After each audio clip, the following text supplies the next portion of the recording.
When I grow up, I want to be an astronaut. When I get married, I'd like to have 2 children. My heart's desire is to see my daddy. I don't want to answer that. This is no ordinary outing at the zoo. It's a very special occasion. We've brought these children together for the very first time. They're like any other children, except that they come from startlingly different backgrounds. We brought these children together because we wanted a glimpse of England in the year 2000. The shop steward and the executive of the year 2000 are now 7 years old. In 1964, World in Action made 7 Up.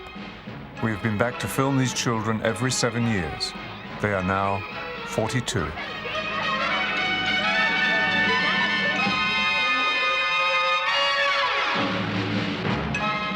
Is it important to fly? Yes. Tony was brought up in the East End of London. I want to be a jockey when I grow up. Yeah, I want to be a jockey when I grow up. At 14, he was already an apprentice at Tommy Gosling's racing stable in Epsom. At 15, he left school.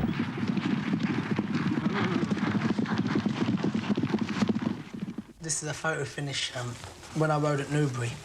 I'm the one with the white cap. I was beating a length and half a third and had a photo finish. So I took it out of the box and kept it as a souvenir. Tony, an 8. By 28, he'd given up on horse racing. My greatest fulfilment in life when I rode at Kempton, in the same race as Lester Piggott. I was a naive, wet-behind-the-ears apprentice. All my years, from 7, all my ambition is fulfilled in one moment. And I eventually finished last, tailed off, obviously, but it didn't make any difference to me. Just to be part of it, be with the man himself. What will you do if you don't make it as a jockey? I don't know. If I knew I couldn't be one, I'd get out of the game. Wouldn't bother. Well, what do you think you would do then? Lot on taxes. At 21, he was on the knowledge. And by 28, he owned his own cab. We're on the way to Langhams, you know. All I can hear is Alf go on it, you know. It's the Labour government and you're lot up here. And... Have you got a girlfriend? Nope. Would you like to have a girlfriend? Nope. You understand 4 Fs? Find them, feed them, and forget them. But with the other F, I'll let you use your own discrimination. I mean, this one, I tried to do the 3 Fs, but I couldn't forget her. I went to a discotheque. He was in the pub earlier on, and that afterwards we went to a discotheque and Tony was staying there.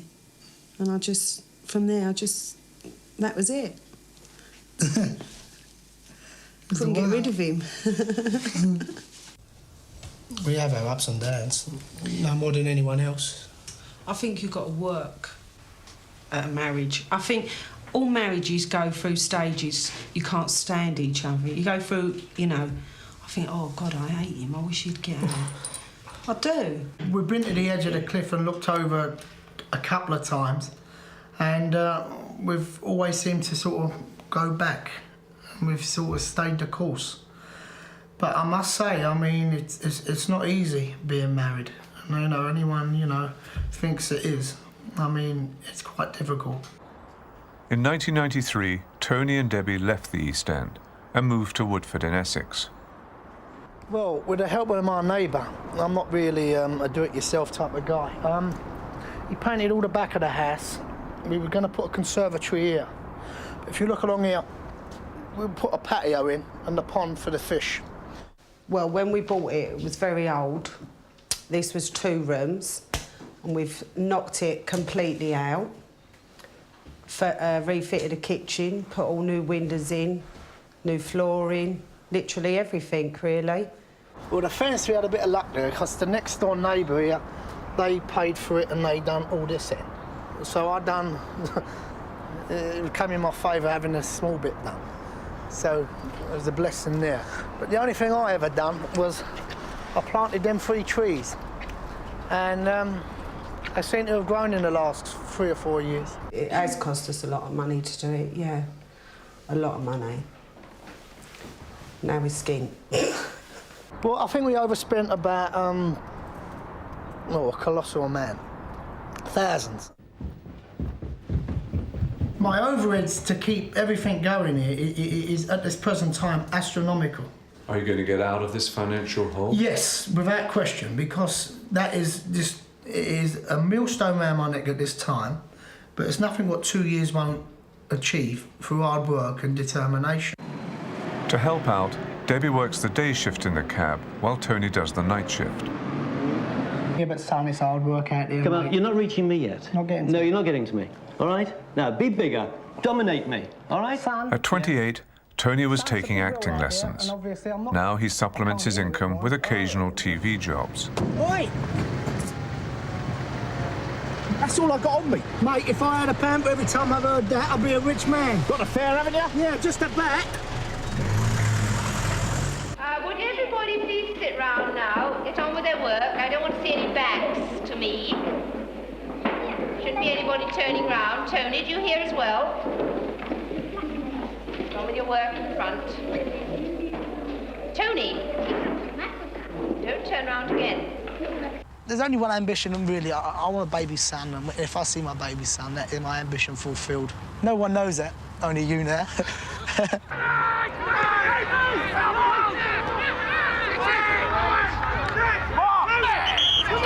This is Hackney Marshes. The games are being played. Mostly these are pub sides, and I've been playing over here for nearly 28, 30 years. So you're a veteran? You might call me that, yeah. Who'd you play with? My Nicky. And I think it's quite admirable that his dad's in the same side as his son. Tony and Debbie have 3 children. The eldest, Nicky, works as a French polisher. I wanted him to go on the knowledge and become a cabbie. I bought him a bike, but I'm quite proud of the way he's turned out. I mean, he's a very respectable kid, very respectful towards people. And most of all, he's done it all on his own terms. Perry, she is just started secondary school. She's a character, but she's quite academic-minded, and hopefully, you know, she'll stay on. Come on, let's get hold of him now! You've only got another 60 minutes left. There you go, straight out, you were left at the top. Jodie don't like school. She's just coming up to now that she'll be leaving school shortly. I do feel that she's wasted a lot of years in her secondary school. I'm not saying it's the school's fault. Probably a lot of it's her own fault. But, you know, and we have tried with her and we have tried to push her into it. She's just, I think she's a bit how Tony was. She's just not interested in school, which I feel she'll regret later on. Lovely, man. I mean, I try to discipline him in various areas, but at the end of the day, it is quite hard and difficult. I like to stand up and suggest, you know, lead with an iron fist, but I haven't got the heart to do it. That's the truth of the matter. I have to do it. And then if anything goes wrong, it's my fault. A bird said to me the other day, she said, "Ain't you small?" So I said, "But you're ugly, at least I can grow." And I said, what can they say to that? They can't say nothing, can they? And why did you fall in love with him? Don't know. I don't know how. I don't know how you put up with me for so long. I don't know. Sometimes I don't know how I stand him. I've been in positions, you know, and well, it's hard to say in front of Debbie, but it's true. It's tempting. You take the bait. You know, I go on holiday once a year with the boys, type of thing, to Spain, Magaluf, and we have a golf holiday, all against Debbie's will. But it's true, and I get in situations out there that, you know, life is for living. And I come back, oh, I know what you've been doing out there. You've been meeting all them birds and whatever. And they look at you as if to say, I know, but I don't want to know. That's how it is. I have often not gone through life with one hand tied behind my back. And my character, happy-go-lucky nature, and being in positions that I do, find myself caught in trouble. I'm not proud at all to say this, but situations arise that I have had regretful behaviour various times, but through... You got caught? No, and that was it? That's you know, I'm not lying about the fact, you know. I mean, you can always cover it up and suggest other things, but it's, you know, it's true and let it be true. You caught him? Yeah. What happened? Well, you know, it was touch and go whether we carried on from it or not. You know, we sort of went for a very traumatic time. But then again, I mean, let who's never seen cast a first stone. I mean, it just doesn't happen with a taxi driver living in Essex. It happens with MPs, etc., etc. I mean, you know, I'm not going to hide behind any trees and suggest, you know, I'm as holier than thou, which no doubt I'm not. All I'm suggesting is this is what real life is all about. If I've been caught with my hand in the till, that's fair enough. I pay the consequences. And the consequences is ironing out the details and the problem with my wife and my marriage, and hopefully, eventually, get it in the right lane and put it back on the tracks. You know, it's... Why did you forgive him?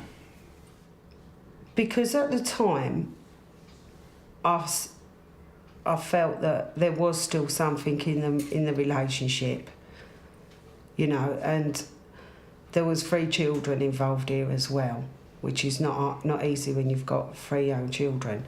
And there was obviously still something between me and Tony, and it's not easy to walk away. I could have walked away. I felt it's silly, but when it happened, I felt very strong. And I could have walked away. It's not been easy to try again, to get over it, the hurt, because I've never done it and I've never been unfaithful. And that's what I found really hurtful. And I feel that I'm a good wife and I didn't deserve it. All I understand is dogs' prices, girls, knowledge, road, streets, squares, and mum and dad and love. That's all I understand, that's all I want to understand. Tell me about the family. I mean, are you fairly closely knit? Well, I love them all. There's not one I don't love more than other than my mum, obviously. But your mum is the root of the sort of tree. You love your mum best. By the time he was 35, both Tony's parents had died. I'm at the graveside, I'm talking to her, you know, all little things, and I've got all images running through my mind, saying, like, Tony, go downstairs, get me 5 weights, you know, 1 and a penny. And I used to go in the shop. She used to throw the cotton in an air curler over the landing, and I used to tie the cigarettes on this bit of cotton, and she used to pull them up. And she'd go, and I see her in the end, thanks, Tone, see you after school.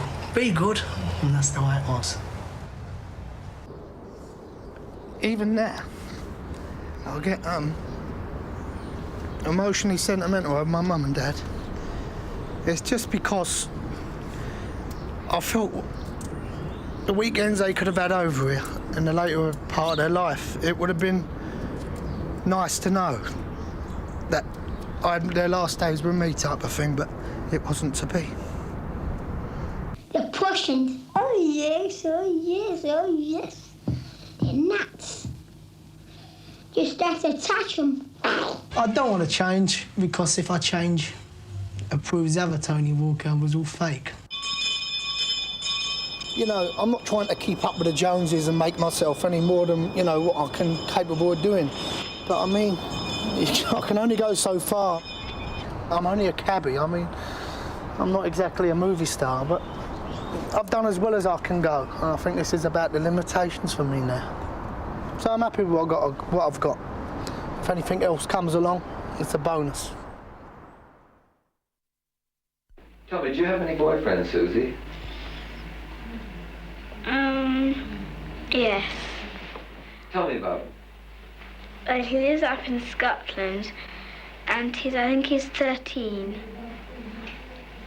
And I'm rather lonely up there because he usually goes to school, but we usually play till about 6:30 when he comes home from school. And then we go in, and then he goes home to do his homework.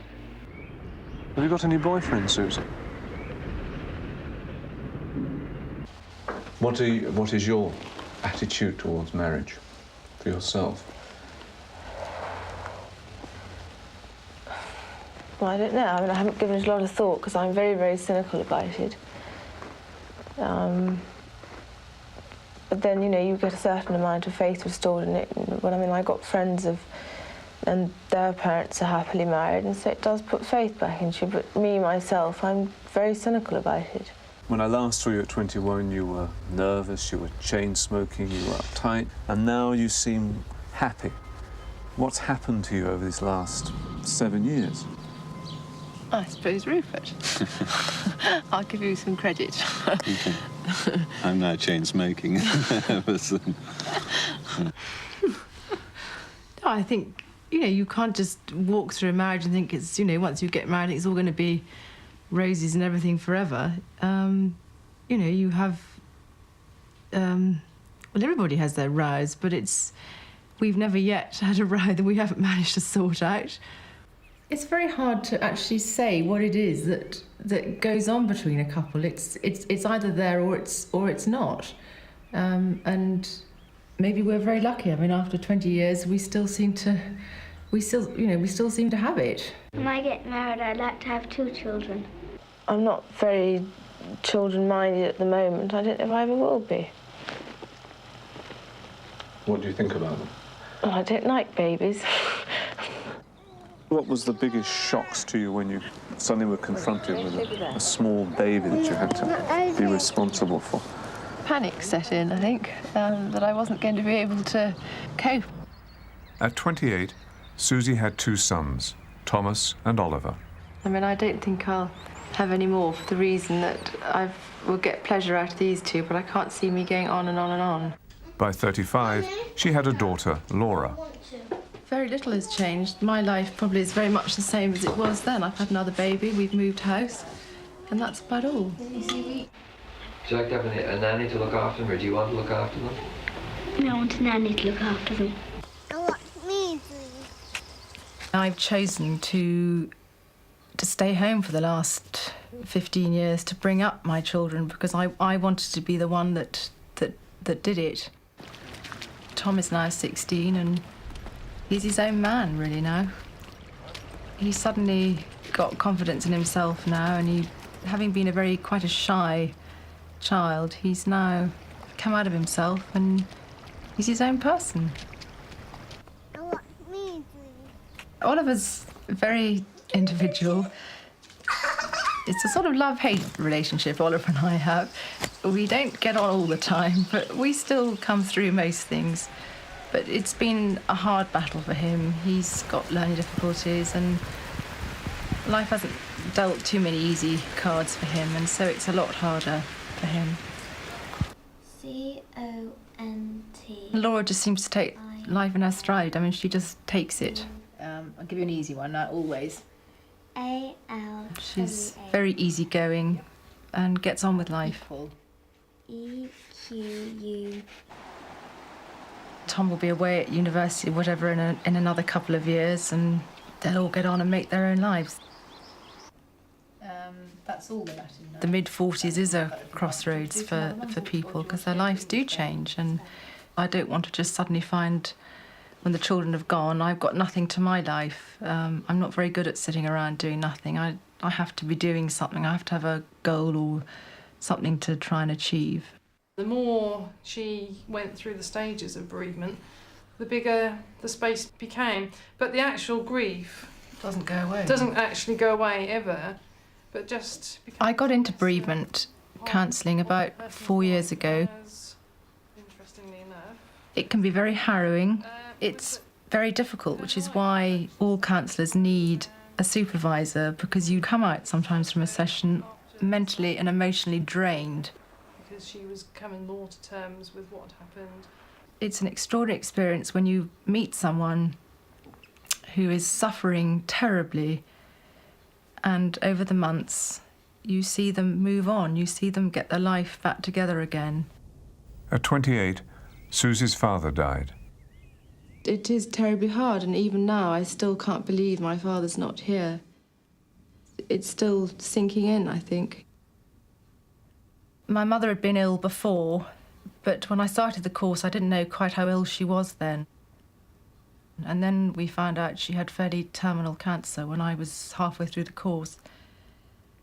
And I did wonder whether I could carry on, because it was quite difficult going to the course every week and listening to other people what they'd gone through. But in a strange way, it helped me. You know as well as I do that if you've got a complicated bereavement... So I came through the course and my mother died just after that. But I did find it a help doing it, because I just felt I wasn't alone. And I think that's the whole point of bereavement counselling, is that people feel very alone when they've lost someone very close to them. And a lot of people don't have someone to turn to. Well, I was the only child going through their parents splitting up age 14, or at a very vulnerable age, and it does catch you up, but, you know, you get over it. I'd never had a very close relationship with my parents. I didn't really know them very well, but in the last few years of her life, we had become closer, and I think that's what I resent, that I lost her when I did, because I was just beginning to really build a relationship with her. When he was 35, Rupert made a big career move. I was a partner in quite a big law firm, and I resigned from that and set up my own company. I tend to specialise in refurbishing old buildings and converting them into offices. It was a very difficult time when Rupert was deciding to leave. He's got a lot of responsibilities with all of us, and it's not easy just starting off on your own. Do you ever worry that the roof might fall in and you'll be out of this? Yes, I mean, it crosses my mind, and this last year it's quite, you know, it's crossed my mind quite hard that we might, you know, we could lose this. I've never ever wanted to have a business which was dependent on losing your house, but I think ultimately that can always happen. The gamble paid off, and the company's doing well. What sort of things do you do? Ride, swim, play tennis, ping pong. I might play croquet, something like that.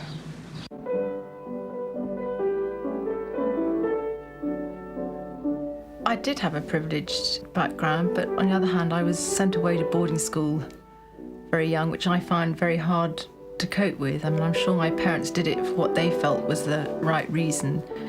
I just felt rejected, which is why I never wanted to force that onto my children. What do you want most out of life? To be happy and get on with life. I mean, I don't want to just sit back and let it all whiz past. I mean, you don't know how long you've got your life for. I mean, you know, you could be run over by a bus tomorrow, so you've got to make the most of it while you've got it. If I could have it over, I would change my life from 14 to 21. Those years were not good for me. Like any other child with divorced parents at 14, I felt very lost, bewildered. I would have made more of my education instead of rather throwing it away, because I just thought I knew it all and didn't want to be bothered.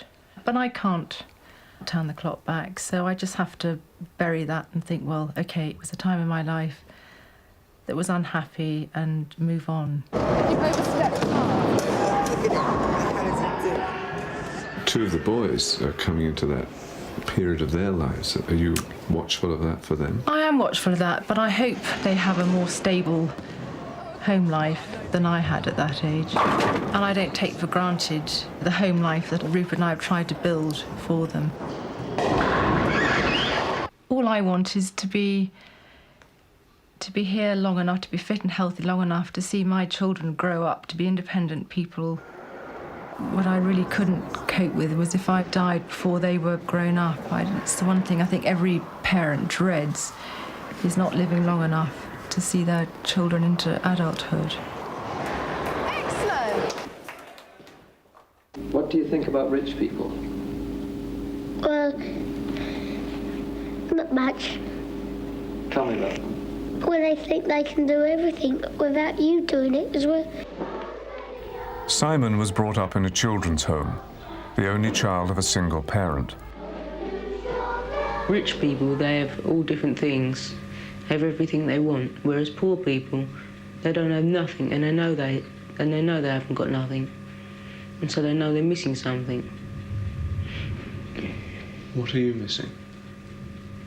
Well, I'm missing a bike and a fishing rod. And 20 years ago, when I was born, you know, an illegitimate child, you know, that's something that's only whispered about. People, you know, feel strongly about it in those days, but nowadays it's not a serious matter. The serious point is whether you stay with somebody or you leave them. Since 21, I've got married, had a couple of kids, and well, I don't think there's anybody else I could have ever married except Yvonne. She gives me my life, really, because we're together, we have the children and everything. Look at the parrot. When you decided to have the 5, did you want to have them close together? Yeah, because if you separate each kids, you say one is 15 and one is 6, and then there's such an age gap that they could never get on. They never grow up together, they won't know each other. By 35, Simon and Yvonne were divorced. At 42, he had married Vianetta. We used to go out when we were younger. We met in the laundrette. Once a week. Once a week in the laundrette. Then we both sort of drifted apart. And unfortunately. and had our own lives, got married. And we met up again 6 years nearly 6 years ago. She already had a teenage daughter, Miriam. Now Simon and Vianetta have a 4-year-old son, Daniel. Does he remind you of yourself when you were younger? Oh no, he's got far more energy than me even. He's a bit of both of us actually. He's very bright and very quick, very clever. I like to know how things work, so for that, yes, he's like me. Why do you call him Daniel? Oh, that's a long story. It's my father's name. Yeah. That's nice. And we decided to name Daniel before he was born. We didn't know it was a boy. They say, where's your father then? You know, when your mum's out at work, instead of your father. And I just tell them I ain't got one.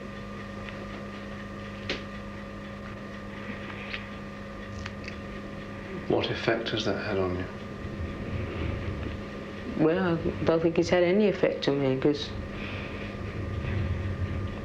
what you don't have, you don't miss. And I mean, it hurts me that he wasn't there, but at the same time, he wasn't there. He wasn't there for me, he wasn't there for my mum, so I never really wanted to see him. That's anger inside me. But personally, I'd like to see him just for curiosity's sake, but the anger that I've had for how many years it's been overgrown by boredom now. I just can't be bothered to look for him. They've got everything there. They've even got what I never had. So, which is what? A father, isn't it? So, I mean, they've had everything. I've still got 5 children. I mean, they haven't really taken the breakup of my first marriage too well. So I've got still to get to grips with that and get to them and make them understand that Daddy is still Daddy. Has that been hard? It has for me, because I've always been the retiring type, that, you know, not really taking anything on, but I don't really want to lose my children, any of them. I still want them to know that I'm there for them. At that time, I thought maybe 2 families could meet and everything would be all right, but we're not talking about a movie, we're talking about life, so things don't always work out that way. It would be nice if they can just pop over and say hello and come in freely, like as if they're one of the kids, because other kids do, so why shouldn't they? Well, before I'm old enough to get to stop, I just walk around and see what I can find. I was going to be a film star, but now I'm going to be an electrical engineer, just more to reality, really. By 21, Simon was working in the freezer room of Wall's Sausages in London. How do you see the future as far as work goes? Well, I know I can't stay at Wall's forever. I mean, it's just not me. I couldn't stay there for that long. My mind would go dead. But I think if I really wanted to, I could learn a trade, even now. I'm quite happy to stay there. It doesn't look like it's going to close down, so, I mean, better the devil you know, innit? Wall's did close down, and Simon had a number of warehouse jobs before he joined Euston, an air freight company, as a forklift truck driver. I mean, when I was young, I used to say, I'd never work in an office. All the stuffy people, a stuffy office, but I've done enough hard work to realise that I've been doing the wrong job for so long now. And the brother has big eyes. And he's blue. Yeah. The brother is blue. Not last year, year before, Simon went to GCSE maths, same time as my daughter, and they're both swatting here. And Simon comes up with good grades, and he passed. But he, you know, it's just giving him a kick up the bum to get something in that field, because he's very good. I had one dream when all the world was on top of me, and everything was on it, and I just about got out, and everything flew up in the air. It all landed on my head. So are you still drawing and painting? I like to, but I never really find time to actually sit down and set something out to do. It's just that this is so good, she sort of stands back and... Yeah, exactly. He does help Miriam, though. She's doing arts at A-level, so when she has a bit of difficulty doing something, she says, Simon! So he comes to the rescue at times. But I get it from my mum. She loved art. Always dragging me around the galleries and whatever. Was it difficult moving from the home back to live with your mother? Well, I find it's comfortable. See, I can get on well with my mother sometimes. Well, that's good because a lot of young children can't get on with their parents at all at this time of their life. But I get on pretty well with my mum now. What sort of life does your mother have? It always seems hard. I mean, she's always been nervous. She has periods of depression. It's made me very sort of protective towards her. I feel I've got to help her all the time. She died in 1990. She had cancer and she didn't survive all the stuff that was doing to her. Is that tough? Yeah, for me, because there were so many things I never actually said to my mum that I would have liked to say to her. You know? Just things that, you know, you think about afterwards, it's too late because they're not there anymore. What sort of thing? Well, just I love you every day, you know. And I like what you're doing, or I don't like what you're doing, just ordinary silly things, you know. But he's got to get used to knowing coloured people, and coloured people in turn have got to get used to being with white people. Because if either side doesn't work properly, then no side will work properly. They're just the same as me, aren't they? I mean, do you think it's hard being a black man in English society today? It depends what you want, innit? If you just want to live in the society, no, it's not hard. If you want to fight the society, yes, it would be hard. To be honest, Michael, I've never actually taken it on. You know, I've had it from both sides, to be honest, to be fair to myself. I've had white people tell you black this and that. I've had black people tell me you're white this and that. So I stopped thinking about all colour a long time ago. It's still as tough out there. You're still fighting and you're still having to push yourself. Because when you've got a job, you've always got to try and work harder. Even at school, you've got to... They seem to stereotype you. Even when we moved in here, we never had no one speak to us. I suppose they expect you to be having loud music and parties and that. But we're not all the same. You know, you've got good and bad in every nation. And, you know, we're just the same as anyone else, as far as I'm concerned. I just want to be just like anybody else, you know. Nothing too marvellous. I feel okay just getting on with life, just sort of keeping up. But I know if I really wanted to, I could get on. Yeah, it only take a little spark in me to do it. What's the biggest influence Violetta has on you? I think really motivation, because before I never really pushed myself. She looks after me. She didn't just push me, she looks after me, you know. She would never let anything be wrong for me. She always makes sure that if I go down the road, I look all right.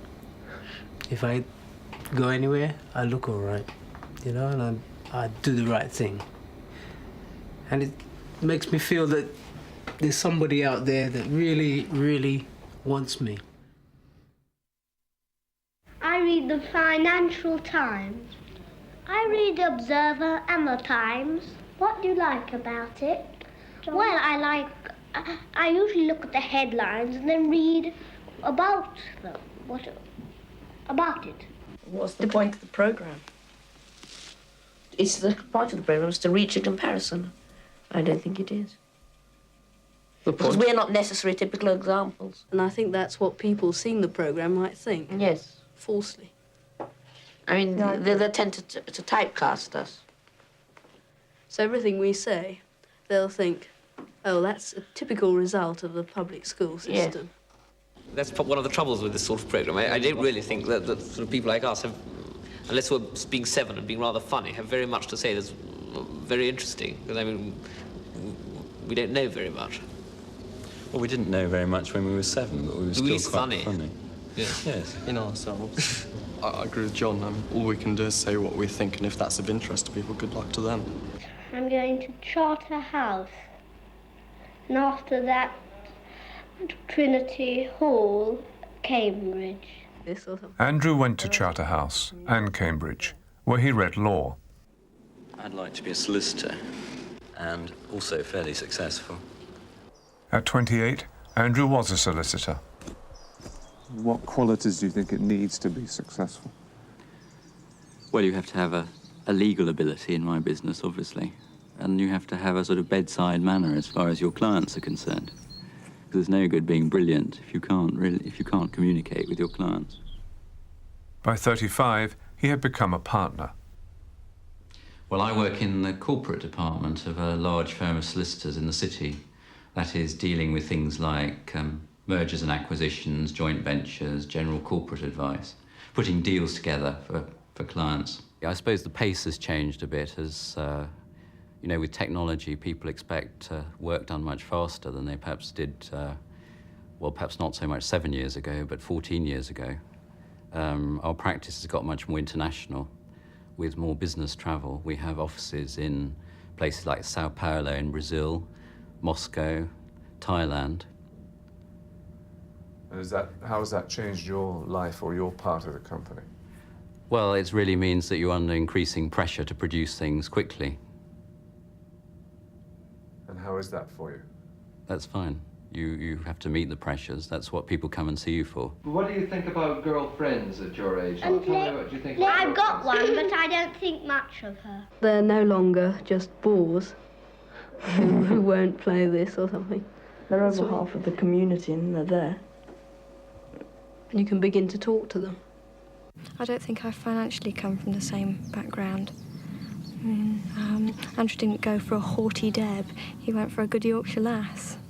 But I mean, obviously he knew what he wanted. By the time he was 28, Andrew had married Jane. I think I'm probably quite down to earth, and I tend to be less extravagant than maybe some women are. I don't go out and buy lots of expensive dresses, I just go out and buy one or two. And even better, pay for them. Well, I suppose the most important thing that's happened is that we've had 2 children. One 5 years ago, Alexander, and then a couple of years later, Timothy. When I see the children playing together now, I realise how much fun they have together, and probably what I missed, perhaps, is being an only child. What's the most difficult thing about keeping the marriage together? I don't think it is particularly difficult, actually.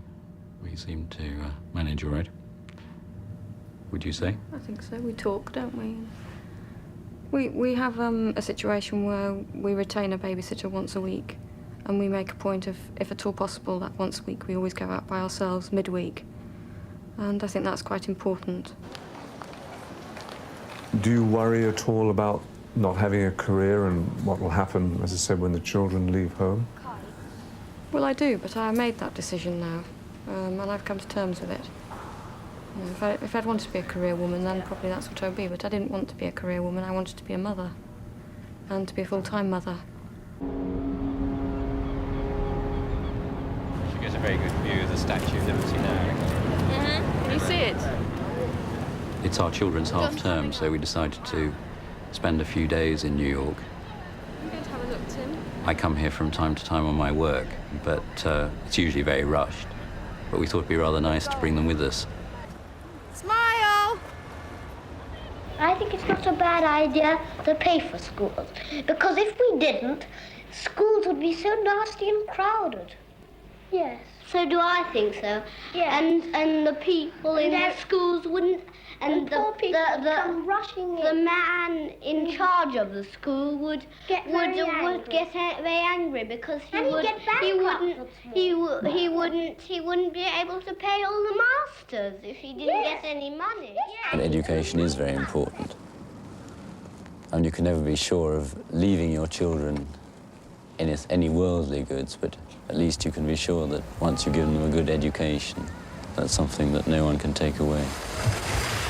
Here, tell us all about it. Well, Alexander is coming up into his teens, and he'll be sitting common entrance to go to his next school later in the year, which will be a boarding school. In fact, he's down to go to the same school as I went to. Timothy is continuing where he is now for a while, and perhaps be going through the same procedure. Well, I think boarding makes you feel self-sufficient. And also it teaches you to be away from your parents and to live with people for a long time. It's going to seem very, very strange. But if it's what he wants to do, and if it helps him to get where he wants to go, then I'm prepared to only see him every 3 weeks. Once I had a talk to Greville. He was in my house. And I asked Sir if he could put him out of my house because he was always getting minuses. I think it's become much more competitive for children nowadays. I don't really remember much about my early childhood, but I feel that they are under more pressure to perform now.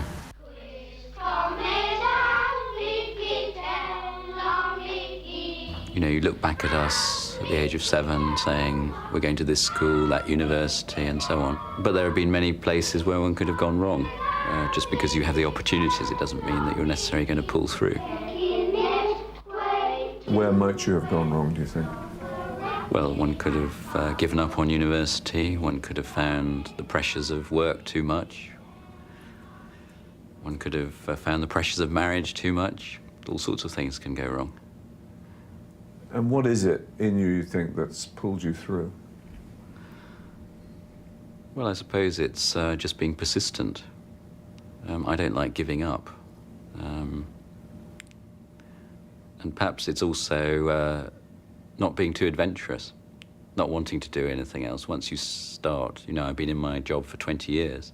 I haven't really wanted to do anything else. When I leave the school, I'm going to College Court.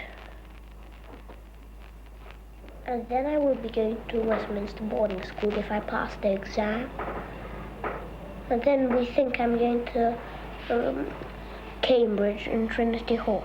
Let's just present yourself. Half 3. John went to Westminster School. He went on to read law at Christ Church, Oxford. I do believe parents have a right to educate their children as they think fit. And I think someone who works on the assembly line in some of these car factories, earning a huge wage, could well afford to send their children to private school if they wanted to. At 21, we asked him what career he would pursue. Might be at the bar. Doing what? Perhaps chancery practice. I now have a career. I'm a barrister. Other than that, life chugs along in varying degrees. When boys go around with girls, they don't pay attention to what they're doing. Yes, it's my grandmother had an accident because a boyfriend was kissing his girlfriend in the street. John married Claire, the daughter of a former ambassador to Bulgaria. He has a very successful career at the bar and is now a QC. He decided not to take part in this film. When I leave school, I'm going to the dragon school. I might, and I might go to. After I might go to Charterhouse, Marlborough, and I can't remember all other places, but because Mummy's got so many, but there's some of them. What about university, Charles? I might go to Oxford. Charles went to Marlborough, but he didn't go to Oxford. In fact, instead he went to Durham University. I'd say I'm pleased I didn't, because there's very much sort of certain from Marlborough, prep school, Marlborough, Oxbridge, conveyor belt. You get shoved out at the end. And what did Charles want to do?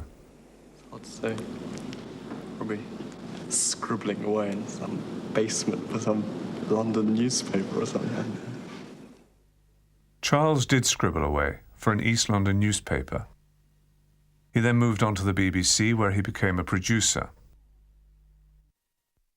He's now editor of science documentaries at Channel 4. He decided not to take part in this documentary. When I grow up, I'd like to find out all about the moon and all that. Nick, a farmer's son, grew up in the Yorkshire Dales. And I said I was interested in physics and chemistry. Well, I'm not going to do that here. At 14, he was away at boarding school, and at 21, reading physics at Oxford. So what career are you going to pursue? It depends whether I'll be good enough to do what I want to really do. I would like, if I can, to do research. The gas in these experiments is at a temperature comparable with that of the sun, whereas in a power reactor it would be maybe 10 times the temperature of the sun. And we're trying to induce that gas to fuse.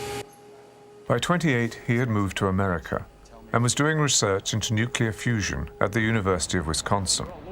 By 35, he was an associate professor there. The first one is basically saying that the rate of change of crystal momentum, it's ddt of this quantity h bar k, that is equal to the Lorentz force. You know, so if you work out the density in any cell. In addition to now being a full professor, I've been doing some administrative jobs. I've been associate chair of my department, which means I've run the graduate program in my department, which is the electrical engineering department. I've been running admissions and, sort of dealing with student problems and so on for the graduate program. And I've spent the last year and a half writing a couple of books, one about this business of using plasmas to process semiconductors, and there was another one that was about semiconductors. It's called Semiconductor Devices, and it's got a subtitle, A Simulation Approach. Do you have a girlfriend? I don't want to answer that. I don't answer those kind of questions. I thought that one would come up because when I was doing the other one, somebody said, "What do you think about girls?" And I said, "I don't answer questions like that. Is that the reason you're asking it?" Yeah, I thought so. The best answer would be to say that I don't answer questions like that, but I mean, it was what I said when I was 7, and it's still the most sensible, but I mean, what about them? Nick was only 17 when I first met him, and I knew he was a nice person. I find him very attractive, and he uses his intelligence in his relationship with me, which is very important. His English-born wife, Jackie, is a professor of journalism at the university. They have an 8-year-old son. Why only one child? Well, there's a couple of reasons. I mean, one is that these silly jobs we have demand such an amount of time and such a commitment that it's hard to fit in one. Also, he's such a lively person and he demands such a lot of attention that he makes it hard to find time for another. So I think that's the main reason. So you don't want another one? Oh, yes. No, I would love to. I would dearly love to have another one, actually. No, that's... don't go away with that impression. No, I absolutely adore children. If I could change the world, I'd change it into a diamond.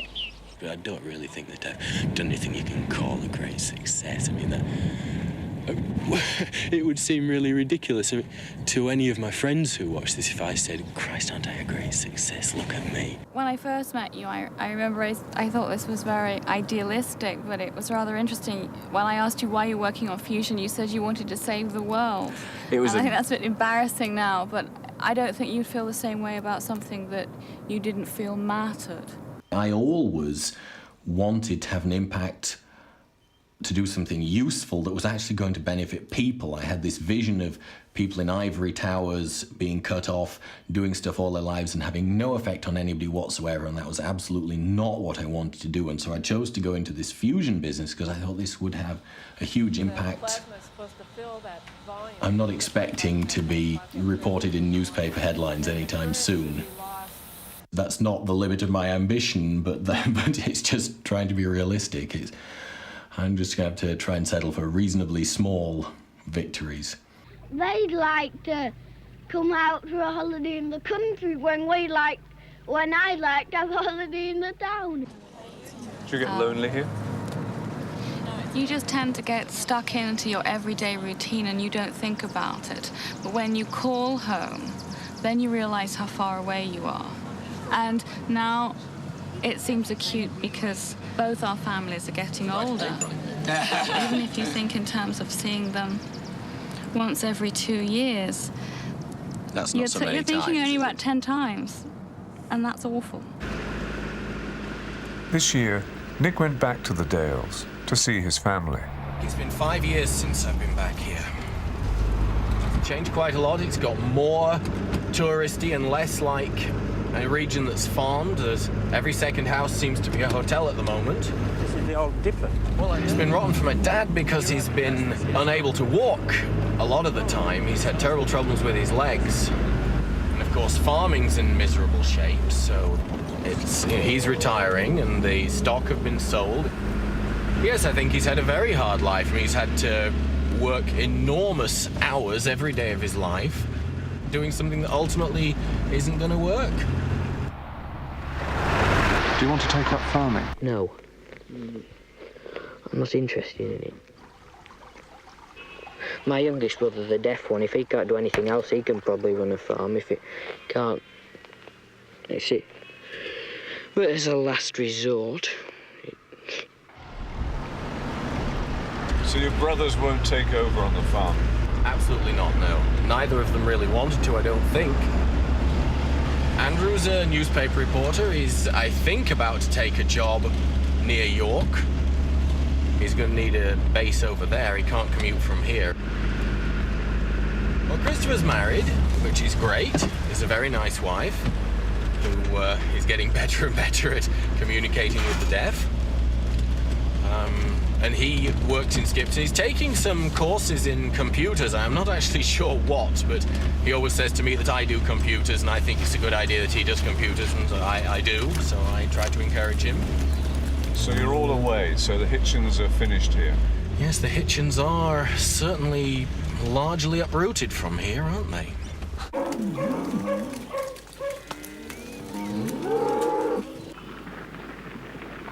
That I'm the only child in the village except for my baby brother. Well, this is Arncliffe School, which is where my brother and I went to school from age 5 to 10.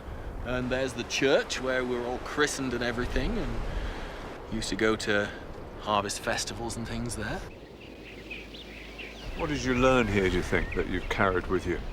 well, you just look at this place, I mean, it's utterly beautiful, but not beautiful in a sort of pretty, cutesy way. I think of it as being magnificent, but rather grim, really. I sort of feel as if you could look deep somewhere inside me. I feel like there's some of this in there somewhere, and it's rather dour, but just a wonderful. It's very uncompromising, and sometimes it's rather tragic, but, you know, it's makes other places you go seem rather trivial as well. I'm just enormously proud of having come from here. And the people around, you know, the idea of being a Dales person is really terribly important to me. What you see that's so magnificent are the clouds sweeping by all the time. Air and cloud and water continually sweeping over you. I mean, there's a poetic side to that. You know, I would be looking at these and thinking now, how does a cloud work? And when you come down to it, what I do when I'm trying to solve equations, it's the same equations that describe clouds and water and air flowing around. So from a scientific point of view, I relate back to this sort of thing. There's SSIs, there's ESAs, there's LFAs. It's hard being away from your roots, isn't it? Terribly hard. I mean, it's hard in lots and lots of ways. I mean, if you go to an alien culture, you don't know what's going on around you half the time. It's really strange to go to a different country. People don't send out the same signals. I could try and... It's frightening. I could try and put in the land rover. It's very hard to imagine being able to come back here, and I think about it a lot, but I haven't seen the way to do it yet. In some sense, it never really belonged to me. I mean, part of me would love to own a stake in it, but I really don't own any of it. But the other thing is that I've had to move out of here, and I think that the way the world is, it's very hard to stay in one place. People are forced to move constantly. The history of this century has a lot of examples where people moved or should have moved, and professionally and in lots of other ways, it's really important that people are always thinking about what's happening around them and how they have to react to it. Beauty's transient, so maybe we can come by here and visit it. But unfortunately, I'm not going to be permitted to be here very much. And what about all the other children? What's happened to them? Well, I'll go into Africa and try and teach people who are not civilized to be more or less good. I'm going to work in Woolworths. What would you do if you had lots of money? About me, £2. I will buy myself a new nice house, you know. What does university mean? When I grow up, I want to be an astronaut. But if I can't be an astronaut, I think I'll be a coach driver. Well, I'm going to take people to the country and sometimes take them to the seaside. And... Is Neil still homeless? We'll find out tomorrow.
I want to be a jockey when I grow up. Yeah, I want to be a jockey when I grow up.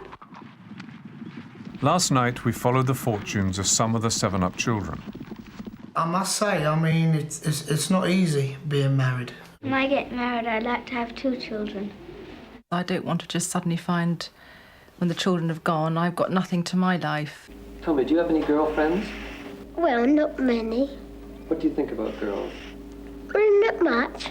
I don't really want to lose my children, any of them. If I could change the world, I'd change it into a diamond. As soon as I wasn't going to be a farmer, I couldn't live here anymore. Choosing to leave here is having like having your right arm ripped off. Tonight, we'll see what's happened to the rest.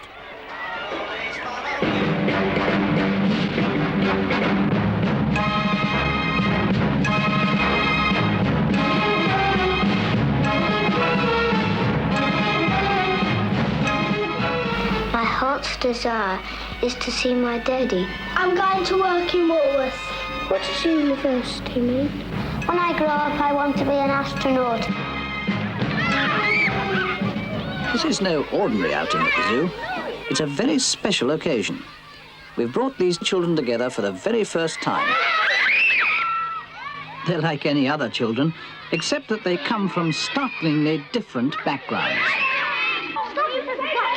We brought these children together because we wanted a glimpse of England in the year 2000. The shop steward and the executive of the year 2000 are now 7 years old. In 1964, World in Action made 7 Up. We've been back to film these children every 7 years. They are now 42.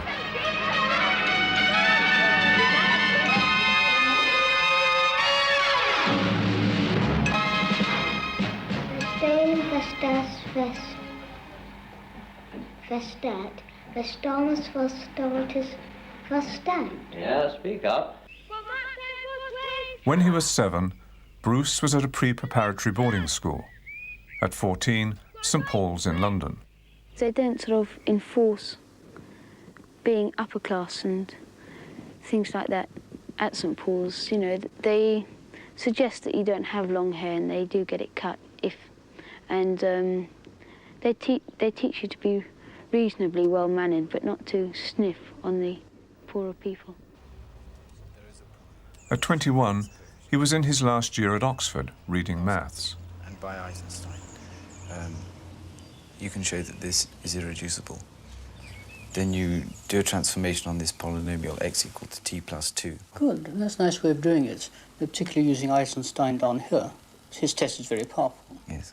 Well, there was one job which I'd quite like to make maps, really. I mean, it's a nice sort of outdoor life, and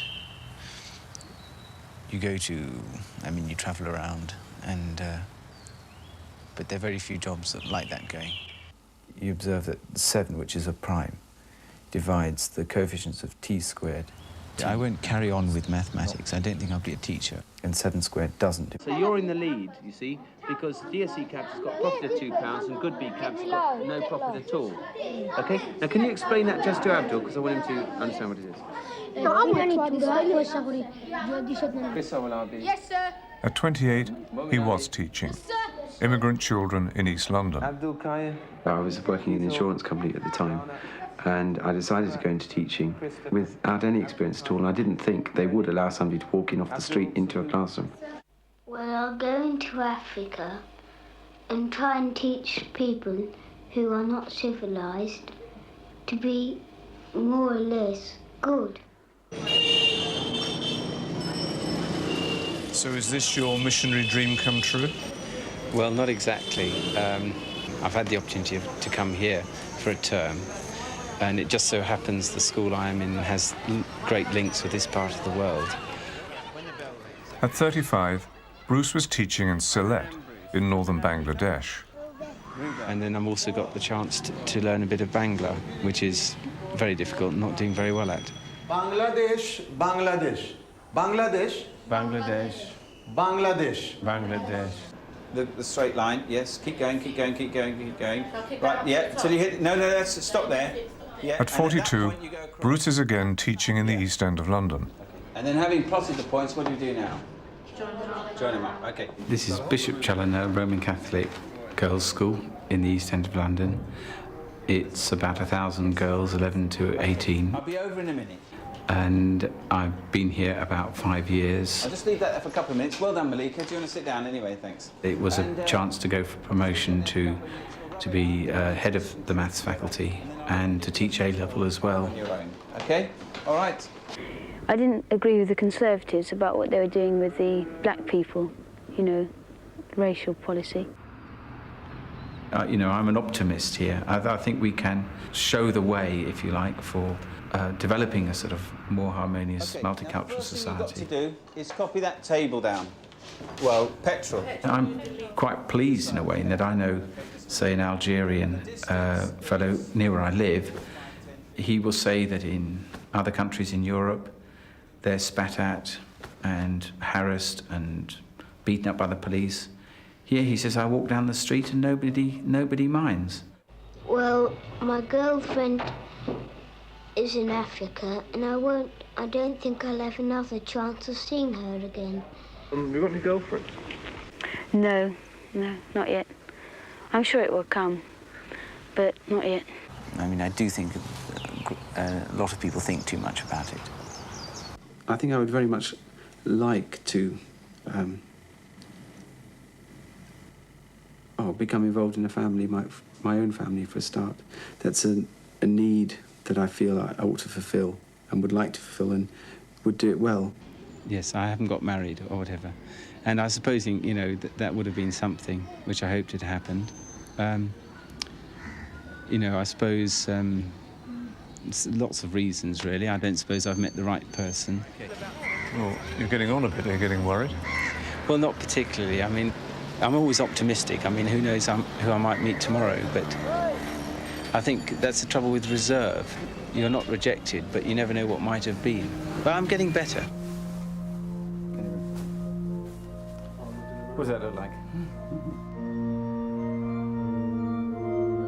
It was when I think we were doing the school production of Annie, and Bruce was playing President Roosevelt, and I had to put on his stage makeup. Not many men that will let you put on their makeup. It gives me great pleasure to be here on this joyful and happy occasion to celebrate the marriage of Bruce and Penelope.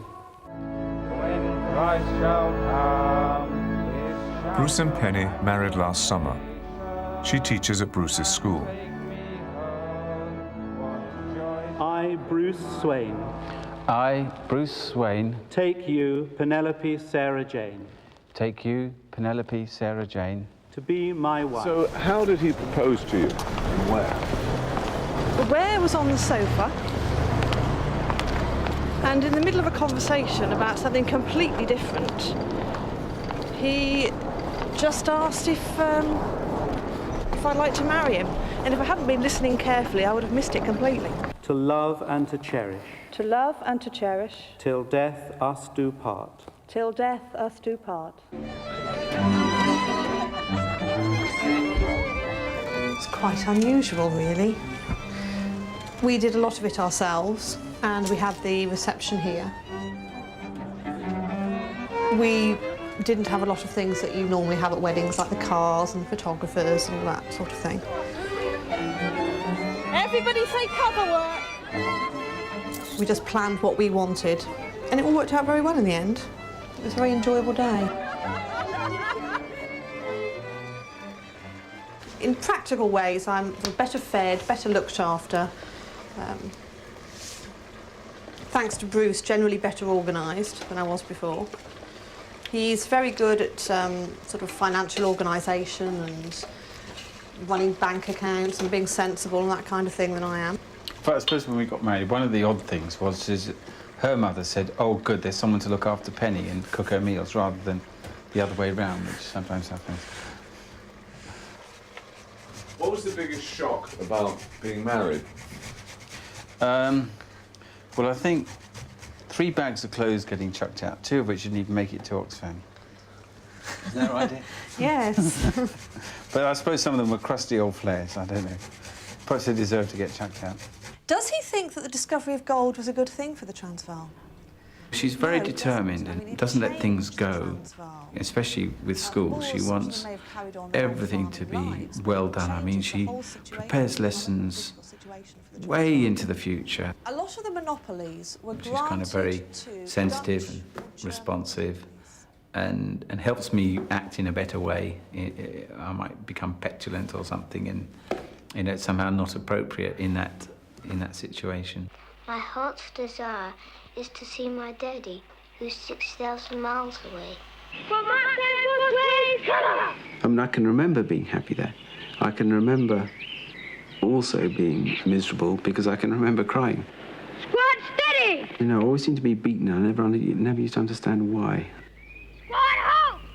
People possibly say I'm a little innocent at times or naive. I used to get worried about this and think perhaps I ought not to be taken in or deceived, or I'm not talking about love now, I'm just talking about generally speaking.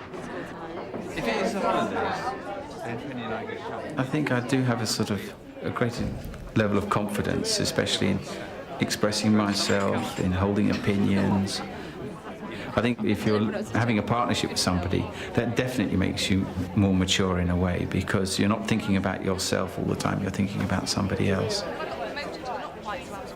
Extend the line here, and then after 0 hours you can see that it would be 60 litres. Okay? What ambitions do you have now?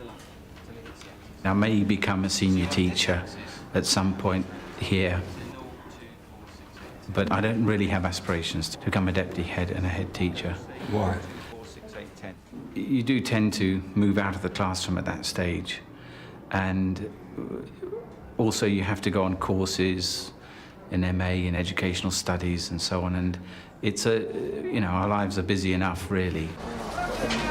No, quite a middle-aged kind of mode at the moment, where the middle-aged content is the best description. Go on, Potter. You do Potter, don't you? I'll shoot. Who's going to? How you doing, dear? Fine, thank you, dear. If you saw me running around the cricket field now after a ball, it's just comical. It's just a lumbering old man, you know. No flowing swoop and hurling in at the ball. It's all gone, that litheness, that youth, it's just gone. Not so fast! I think so, yeah. I don't know whether they're going to move any of them. We may have children, I don't know. I mean, if in 7 years' time or so we're living in a slightly bigger house with a young family, that would be nice. I mean, I don't want to pin all my hopes on it and nothing happens.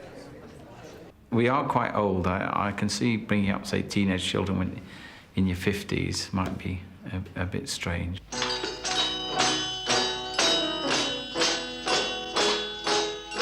Looking back on your life halfway through, say, I mean, what regrets do you have? Now I'm, married to a lovely person. That kind of takes out of some regrets that may have been, or I missed my chance there or something. And you never know what the future will hold for you. And I think I'm lucky to have found Penny. He's the nicest person I've ever met. He's just somebody you can rely on the whole time. Oh, I might quote that sometime. No, he's not the kind of man you would ever actually have any doubts about. I don't like the big boys hitting us and a prefect sending us out for nothing. When he was 7, Paul was in care in a children's home in London. Were you happy at the children's home in England? We didn't mind that, really, because we didn't know what was going on, because we were a bit young. Well, as far as I know, my mother and father they separated originally, I think. They eventually got divorced. I went to the boarding school for 1 year, and then we immigrated to Australia.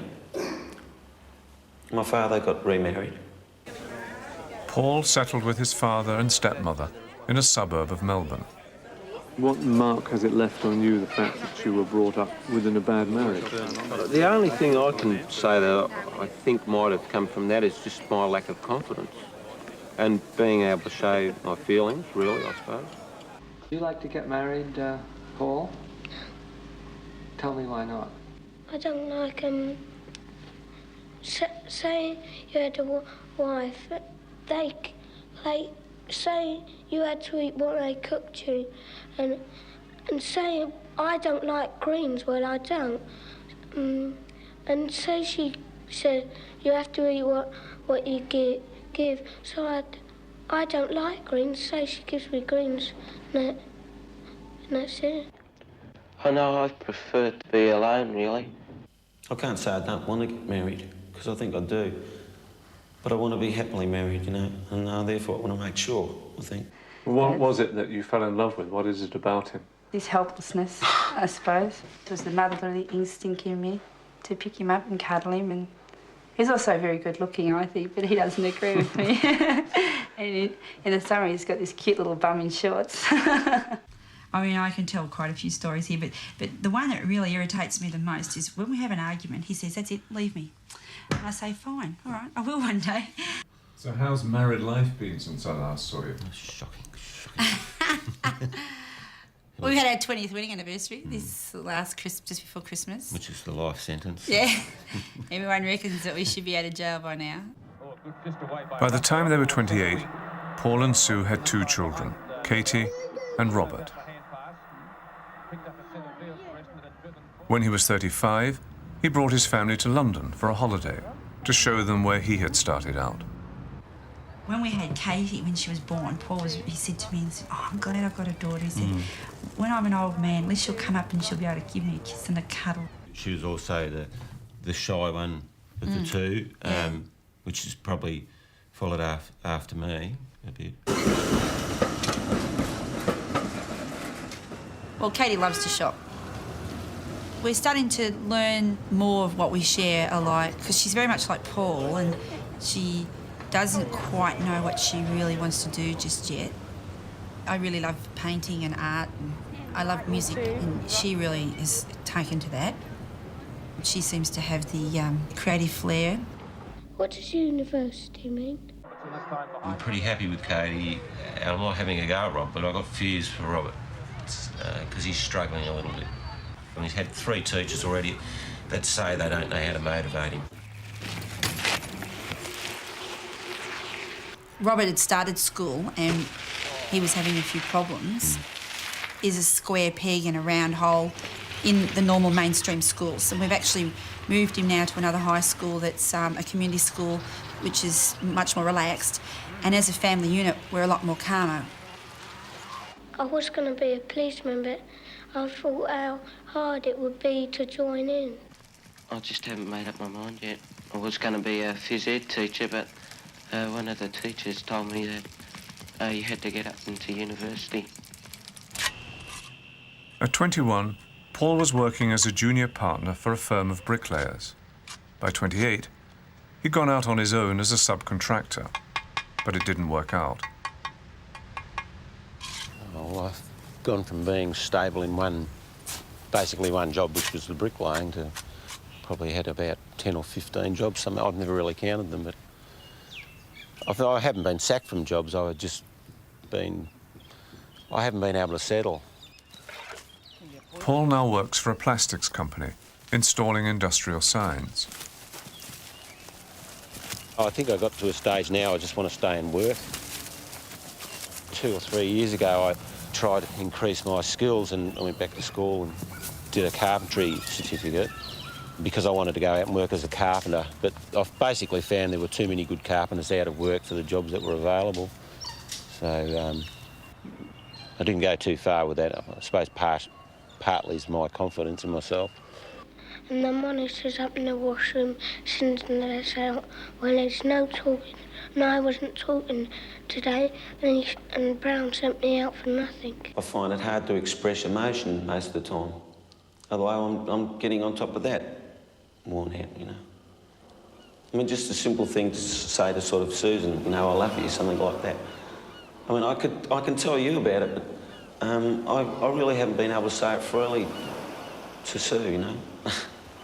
Is confidence still an issue with you? Yeah, unfortunately. I've learned to live with it, sort of accept it, but I had never really got on top of it fully, which is, really annoys me. I don't know what to do about it, though.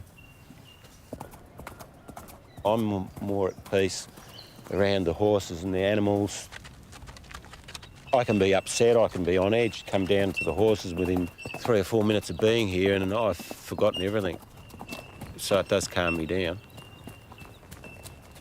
But I can be a pretty angry person and in the wrong circumstances I can fire up terribly.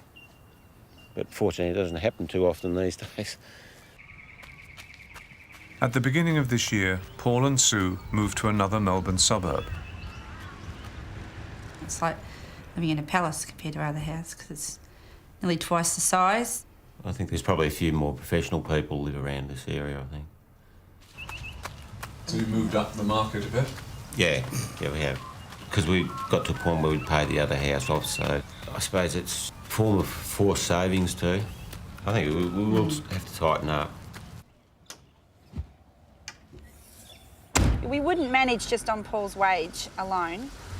It's the difference sometimes between eating and not eating and just paying the bills, you know? I mean, most people these days rely on 2 wages to survive. I don't think it needs much off today. I've been doing the mobile hairdressing now since Robert was a baby. So boring having curly hair. Can't do anything different with it. With this job, I mean, I go and I cut people's hair, but it's like going visiting all day and think some of the people don't really want me there doing their hair. They just want to come and have a chat and tell them what I've been up to and for them to tell me what they've been up to.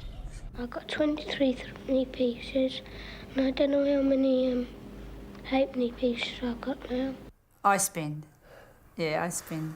He doesn't save because I don't give him any to save, basically, because, you know, like these days you don't get a pay packet. Well, I mean, I get money as I go, but Paul's wages is paid straight into the bank, and it's, you know, it's really no money anymore. You don't see it. It's just goes straight into the bank, and then all your money comes out, and it's just pretend, isn't it? I quite often joke that I think it's absolute myth that I actually get paid at all because I haven't seen any money for some years now. So. In their 20s, Paul and Sue sold up, bought an old van, and travelled across Australia. I think it brought us closer together because, you know, we really got to know each other and relied on each other so much. When I was younger, I definitely wanted to move out of Melbourne. I would have only needed that encouragement from Sue. If Susan had been exactly the same, we wouldn't be here now. I think as I'm getting older, I'm more nervous about doing that. I still know there's a huge amount of space out there, and I don't know why, but obviously that's important to me. It's just such a beautiful country, right down to even barren land. What's the most fun in life at the moment for the two of you? I'd say Christmas holidays. Yeah, Christmas holidays. Going to the beach together. Yeah. With the kids, you know, because the kids love it. I mean... We had a great summer this year and we had a whole week of great weather. It's what a family should be, and that's why it stands out, I suppose. I mean, I guess I do feel middle-aged, but I'm sort of pretty comfortable with it. I can always remember when I was younger, I always looked forward to getting older. And that even into the, you know, hopefully into the 80s, that even, you know. It's never been something that's really worried me. One of our ambitions was always just to grow old together. That's true, we used to say that. Yeah. I keep telling my children, isn't it nice to be loved? To know that someone loves you. It must be really sad for people out there that have no one, that don't know that they're loved. And each day, you know, sometimes you're coming home and you think, well, they'll all be home. It's nice to just come home. Some people from Africa come here, but they when they go, they put their clothes on. Jackie, Lynn and Sue all grew up in the East End of London and were friends in the same junior school. Well, I've never been abroad. But... No, nor have I. I have, I know. Oh, yeah, because you went on that cruise, didn't you? Yeah. I've had the opportunities in life that I've wanted. I say I've had more opportunities. Yeah, right, you've made. I think that we all could have gone in any way that we wanted to at the time within our capabilities. I mean, we chose our own jobs. We were able to choose our own jobs quite freely. But we only had a limited choice anyway. I mean, truth be told, I mean, we didn't have the choice of private education because they couldn't have afforded it anyway. I mean, I wish I'd wanted something that bad that I had to go for it. And I really hope that my two want something and are hungry for it, you know, and they'll go for it. I'd love that, you know. They have, I think, different things. I mean, technology has taken off so much in the last 10 years. Yes, computers. They've access to a lot more. I think, in some way, to an awful lot more than we had. I'm going to work in Woolworths. Well, I'm school mobile librarian and assistant to the young people's office, which is where we are now. At 21, Lynn had set out on a career working in a mobile library in Tower Hamlets in East London. Not stamped yours. Sleeping Beauty. Teaching children the beauty of books and watching their faces as books unfold to them is just fantastic. To work with children of that age, you've got to love them. And I love children. Because of cuts in the education budget, Tower Hamlets closed the mobile library, and Lynn went to work in Bethnal Green. One of the jobs that was going was divisional children's librarian, and they based me here. You're right, Sheila. I hadn't had a children's librarian here for 9 years. You can draw better than I can. Right, the story I've got for you this morning is called The Magic Bicycle, and it's all about Mark.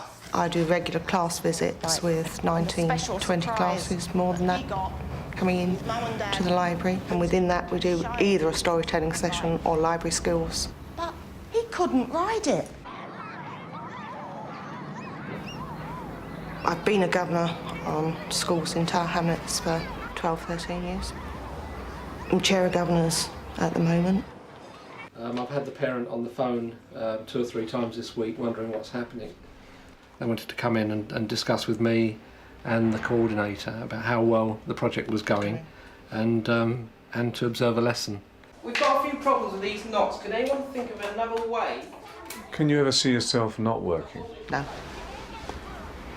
I like the excitement. I like the push of filling my life. It's stimulating. There are times I go home, I'm absolutely shattered. I go home, I go sleep. Well, I know he is her and he loves her. I don't, I love him. I had an all-white wedding, all white. We were both in white and my bridesmaid was in white. I've been married a year and a couple of months. You do think, Christ, what have I done? See, I still got my And I'm being honest about it. And Russ thinks the same. You think, at times, you think, Christ, what have I done? Lynn married Russ at 19. They have 2 daughters, Sarah and Emma. We married young, but because we wanted to go out and have fun together and grow together. Have you managed to keep a career going and bring up a family and hold a marriage together? We've always had a very good partnership. I couldn't do it without him.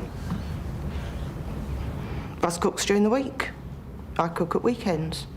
It's not as if I'm going belting home because I've got to go and cook a meal for everybody. I know that when I get home, it's going to be done. We're there together, and we love each other. And we've never stopped. If I could, I would have 2 girls and 2 boys. Yes, I would. Used by a doctor in medicines and controlled doses is fine. 50% of teenagers between 14 and 18 have tried the drug. I think Emma's more like me. Sarah's much more placid. She's like Russ. The wrong drug is deadly. With the girls in their teens now, I've looked back and thought Emma is very much like I was. Am I using wooden spoon, please? The noise, yes. We've got 16 people, 16 saucepans. I mean, Emma's just done her GCSEs. She's got 10. She's gone back to sixth form college doing A-levels. She doesn't know what she wants to do. Right, but she's got her own life now, and she's building that life, and she's making her own decisions. We go through stages, the terrible twos, and seemingly at the time when you're going through them, it seems terrible. They're never ever going to end. Stir it. I know certainly Mum and Dad would say, but you know, don't worry, it'll go. You'll come through it to the next stage and the next stage. And I think it's ongoing like that. I'd love to be able to talk to my mum and dad and say, really, did I really put you through that? I remember some of it, and God, yes, I must have. But until you go through it with your own, you never ever realise what hell you put your parents through. By the time she was 35, Lynn's mother had died. She was a great friend to me as well as a mum. Probably the best friend I'll ever have. It's only 2 years. For some, it probably seems, oh, it's a long time. It's not very long. The biggest area of my life that's changed since we last talked is I lost my dad. And literally just after 35 Up went out, he died. I mean, they looked after the girls while I worked. After Mum died, Dad, the first thing Dad said was, that's my job now. And of course, suddenly we had neither of them. Watch it, you. At 35, Lynn was having a health problem of her own.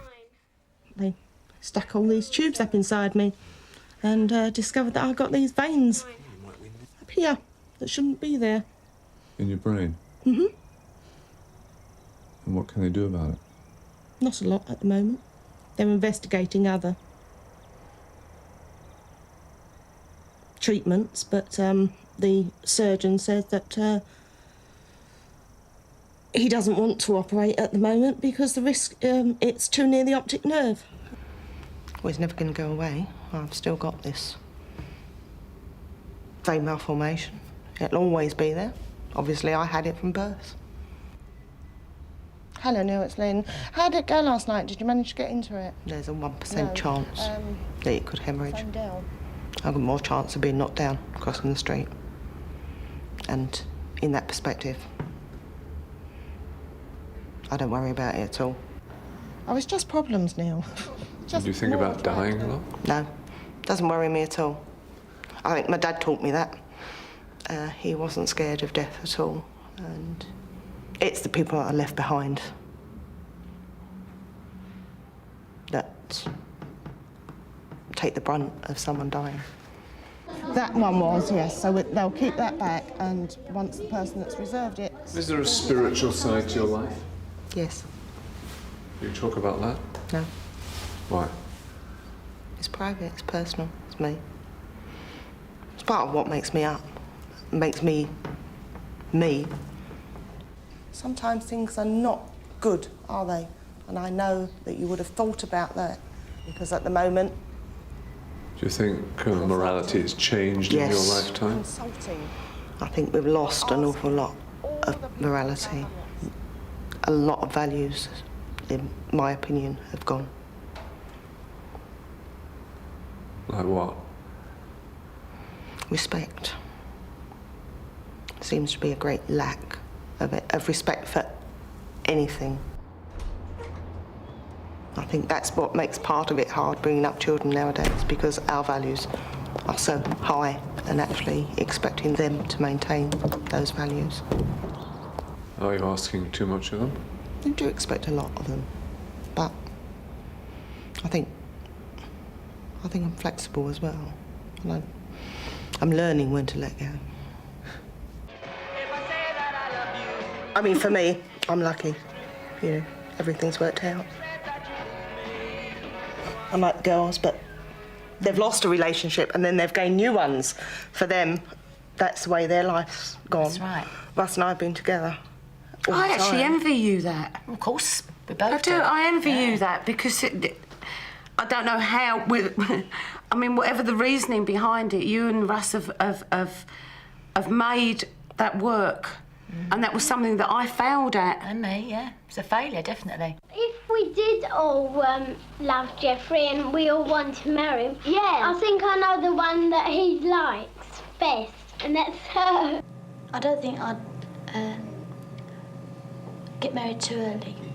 I like to have a full life first and Like to meet enjoy myself people before and before you can commit yourself to a family. We had a teacher at school that his favourite ploy was All you girls want to do is walk out, get married, have babies and push a pram down the street with a fag hanging outside your mouth. Marriage means a different thing to me. I've still got my ideals about marriage. I don't know what it's all about. Sue was 24 when she married Billy. They had 2 children, William and Catherine. I think that to get married young, there must be things that you miss. You must miss that crucial stage of being yourself, because the minute you get married, you're no longer a single being, you're a partnership, and that should be the idea behind it. By the time she was 35, she and Billy had divorced.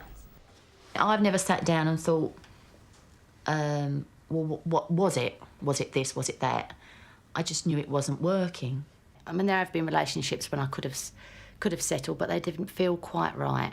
So I've always come away and pulled away and just waited until the right one come along, if they ever do. Deep down, I probably wish I wasn't having to do this. I mean, I'd like to still be married and I'd like to have that sort of steady relationship, but I'm the type of person that likes to go out and likes to have a good time, so it's not that hard for me. But I think as you get into your 40s, you start thinking, well, you know, maybe I should slow down a bit. I've been a single parent for a long while, and I've brought them up on my own, really, because Catherine was only 2 when Bill left. It's been extremely hard, and sometimes it's been very lonely. Do you think William just misses not having a dad? He probably does. He doesn't talk an awful lot about it. It looks so jammy. He seems so together. He's quite deep, so he doesn't say an awful lot. He's got my dad. My dad's there. My children probably owe a lot to my mum and dad. I mean, my mum and dad have been absolutely brilliant. With William, I want him to have a really satisfying career, which is something I've never really had. For him, I would love that. Well, for both of them, but particularly for him, because he can go far if he puts his mind to it. You know, he may go to university. We have talked about it. If he does well, he's capable of it. With Catherine, she talks about doing things like hairdressing and girly things, you know, because she doesn't really know what she wants to do yet. She just wants to enjoy herself at the moment. You know, I can remember being the same when I was her age. But she loves babies and she keeps saying, Mum, I want her. I said, you don't even think about it, you know. No. It was hard, first of all, when I gave up work from having a fairly high salary to nothing was hard. But you get used to it, whatever your circumstances are. You live in them, you get used to them and you cope. Everybody does. When her children were old enough to go to school, Sue started work again. She has an office job in the law faculty of the University of London. Please have an examination form. Yeah, sure. I mean, I've always worked, but anyone who's got teenagers knows how expensive it is, and there are times when I can't quite manage what I'd like to with them, you know, especially school trips and things like that. All right, thanks. Bye. I've got certain little savings things that I do for them and in policies and things that will come out when they're 21, and hopefully things like when they get married or if they want a car, then, I mean, they're the times that are hard when you're on your own.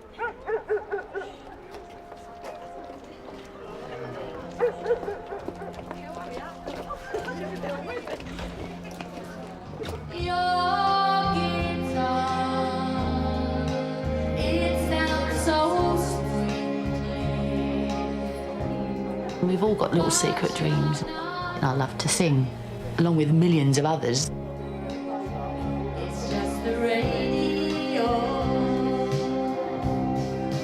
But didn't want to give up work, and I didn't want to risk all that to follow the dream. There's still lots of places I want to go. Lots of wild things that I want to do, jumping out of a plane, silly things that you can do, but you just never seem to get round to. You just never seem to get round to it, but I think you should make sure you do. I'm just basically a happy person. I don't get upset in front of the kids, and that's important. I don't ever want to upset them, because there have been times when I've been hurt over the last few years, but I've done my best to keep that from them. They don't need that. I'm with someone now, which is nice. It feels right, but it's early days yet. Regrets. Everyone wants to be a perfect parent, but I'm not. I do the best I can, and I can't say it's the worst part of me that I go out such a lot, because I don't think it hurts them. It's a completely different lifestyle I've got that my mum and dad had, but they are just so there for me, and they're more responsible for the way my kids are than I am.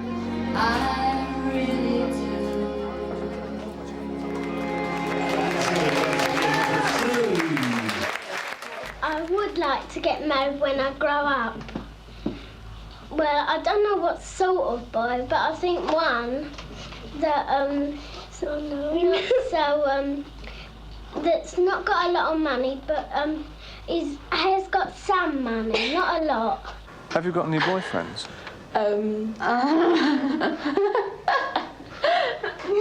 That's personal, isn't it? Don't know the way you come out with that. We shan't tell him, shall we? It was horrific, really, the cake. The wedding, what happened to the wedding cake? I mean, it was sitting right sort of in between Mick and myself. And suddenly the columns just completely gave way and it just all sort of fell into one. I would say, on average, 19 is probably too young. By the time she was 35, Jackie and Mick had divorced. We decided ourselves, I mean, just between the two of us, we knew it wasn't going any further. We both knew, I think, that at the end of the day we would be happier leading our own lives. My mum, because she got 5 girls, she had 7 years bad luck. That's why she's got 5 girls. I'd like to be able to have a happy family. I mean, I know that's not possible to be happy all the time, but as much of the time that was possible. Go through there, that's the nursery. Got any plans? Oh, do me a favour. Plans? She and Mick had decided early on that they didn't want children. Love you sometimes feeling like wringing his neck. Basically, I would say because I'm far too selfish.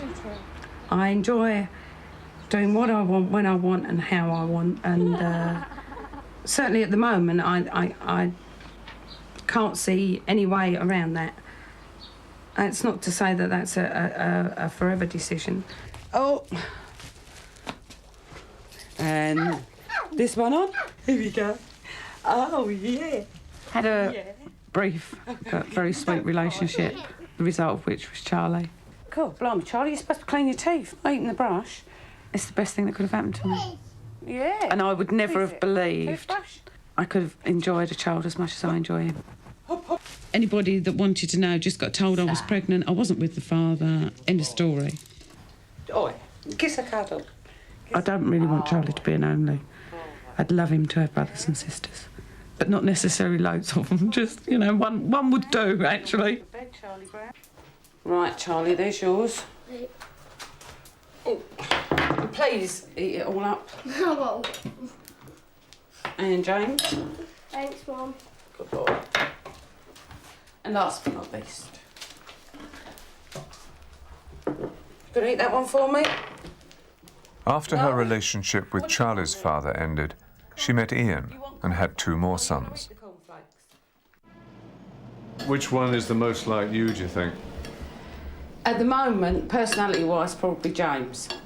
He's the cheeky one. He's the one that's full of confidence. Charlie's the quieter one. Charlie's the grown-up.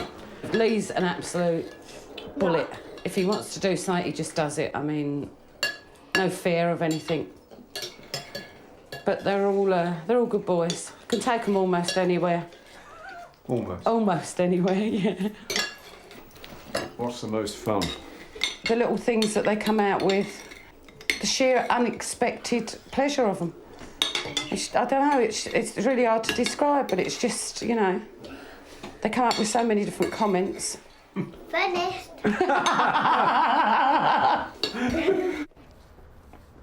This is actually a place called New Mains, which is about a 40-minute drive from Glasgow, about a 15-minute drive from Motherwell. So how did you land up here? Well, because the boy's dad's Scottish and this is his hometown. And we decided that I mean, Charlie was, what, 5, about to start school, and it was now or never. If we hadn't moved then, I don't think we would ever have done it. But obviously I'm glad we did. There's a lot more here for the boys. They've got a lot more freedom here. The way the people treat each other and talk to each other, it's more like a village. And it's a good advert, I think. A very good advert. I like it far more than I ever did London.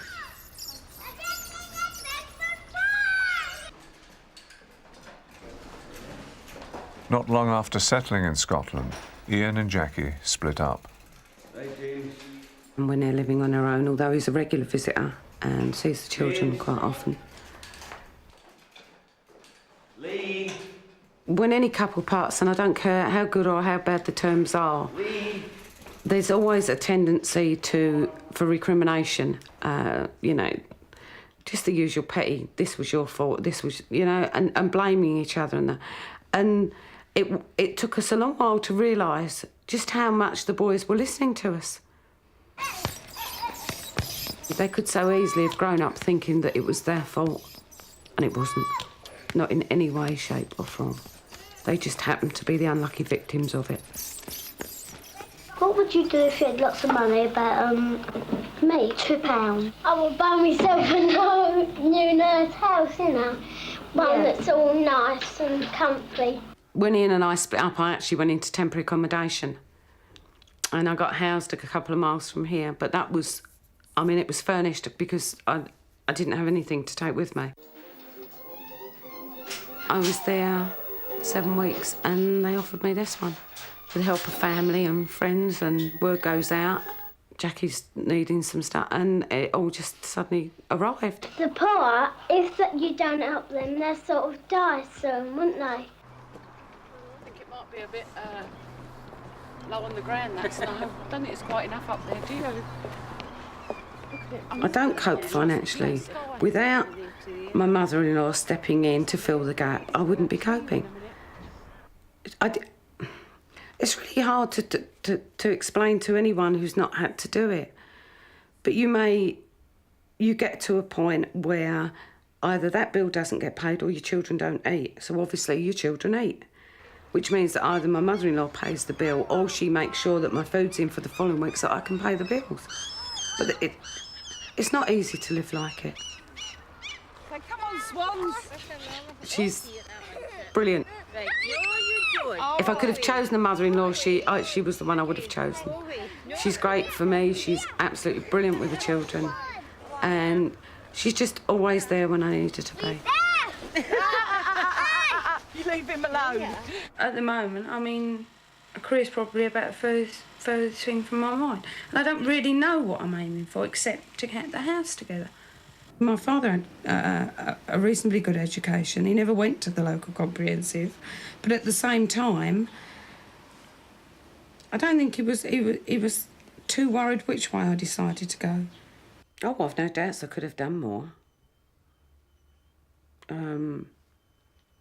Certainly when I was younger, it was probably laziness that stopped me. Oh. When we did the last programme, I think there was actually a comment my father made at the time was maybe he should have pushed me a little bit harder. And I think maybe, in retrospect, he should have done. And that's probably the one thing that I will do with mine that he didn't do with me. I think I shall push him just that little bit harder. James, you watch. You're catching up to him. Go on, Lee. I was working up here until very recently, but they've discovered that I've got rheumatoid arthritis. So at the moment, that's put work on hold. It's painful, very painful, particularly my hands, my feet, my shoulders. It can be almost crippling at times. I get tired, and that obviously makes life awkward at home with the children. No, you're not. Well, there's certainly no cure. At the moment, they're trying to stem it so that it gets no worse. Whether we're having much success at that, it's still quite early days, so I really don't know at the moment. I certainly don't feel that great at the moment. Are we ready? 1, 2, 3, go! Swimming is one of the best things for arthritis. It can help as long as you don't overdo it. But having said that, I'll pay for it tomorrow. I'll be stiff tomorrow.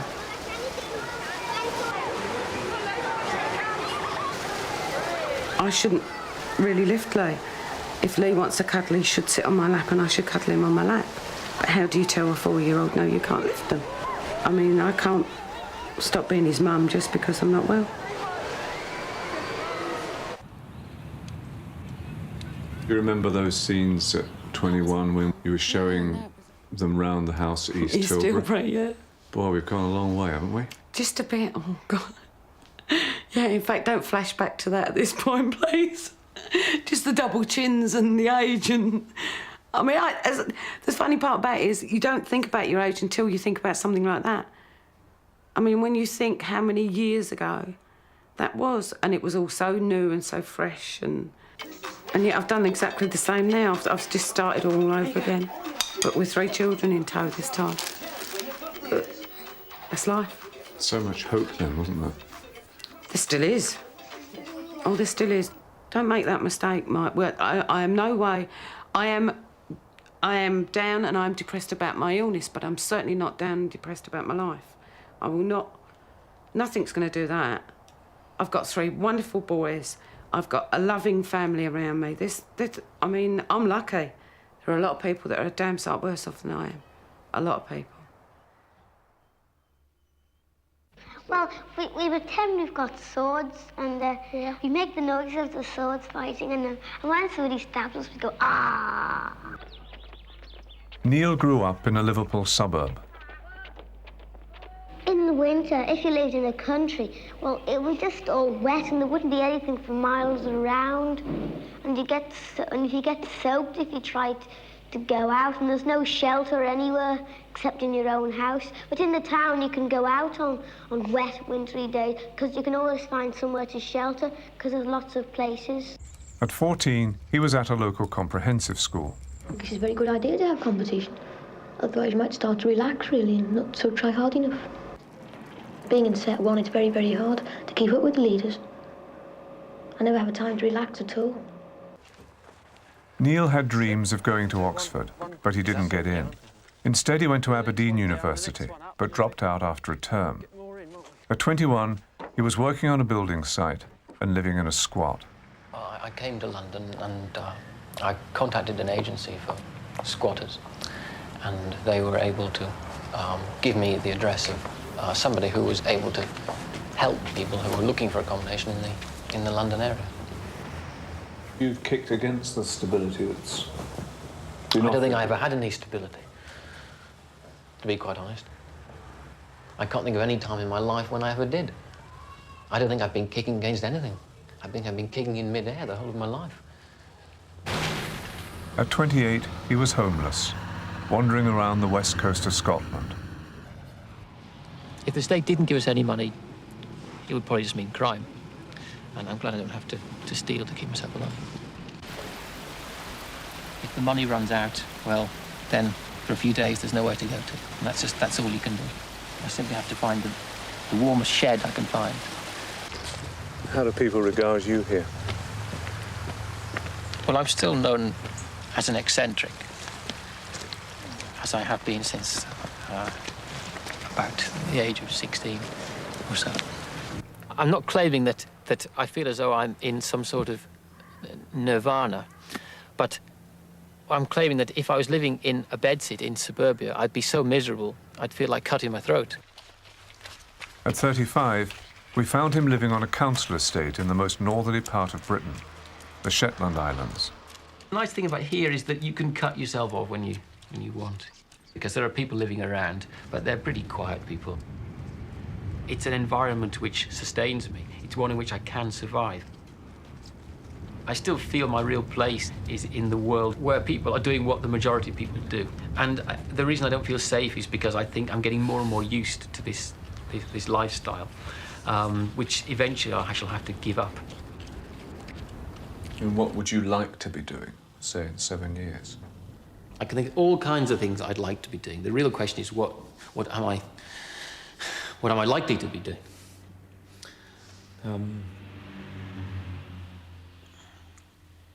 What are you likely to be doing?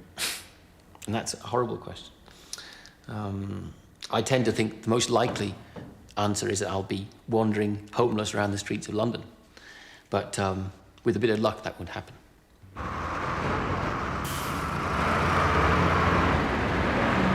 Some of the considerable disadvantages that residents of the Trowbridge Estate area have in comparison with those in other parts of Hackney. First of all, they are geographically isolated. They're separated from most of Hackney by... At 42, he's a Liberal Democrat member of Hackney Council. He was elected 2 years ago.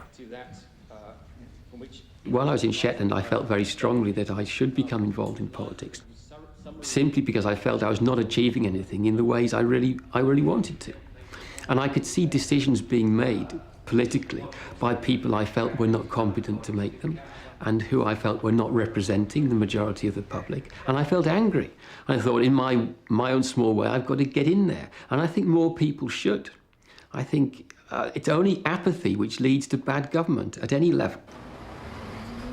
It's like 1,000,000 miles away from the Shetlands here. How do you cope with that? That is one aspect of it, and certainly adjusting to London after all that period away, even though I'd been back occasionally for visits, was extremely difficult. And it became progressively easier. The first 6 hours were an absolute nightmare, and then the first week was pretty bad, and I suppose it took me a year or so to adjust. I suppose yes, well, I would like to be somebody in a position of importance, and I've always thought this. But I don't think I'm the right sort of person to carry the responsibility for whatever it is. I always thought, well, I'd love to be, possibly even love to be in politics or something like this. The question of long-term sick leave delegation, as you'll be aware, Chair, the Liberal Democrats oppose... Do you have any nerves when you stand up and give speeches or make arguments or defend positions? Yes, of course. And if I didn't, it would be wrong. And the councillor who has no nerves is not doing his job. It becomes slightly easier after the first time. And I'm glad you didn't record my first speech, because most of the chamber walked out. And I determined, like Disraeli, to say something like, well, you're not listening now, but one day you will hear me. But unfortunately, most of the chamber had already walked out, so it was hardly worth saying that. And also, I don't believe that will necessarily be the case.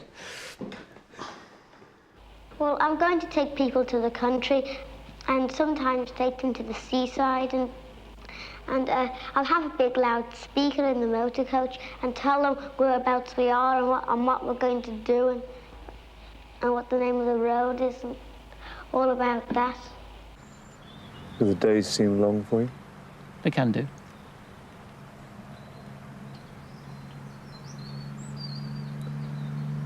Do you have any friends anywhere?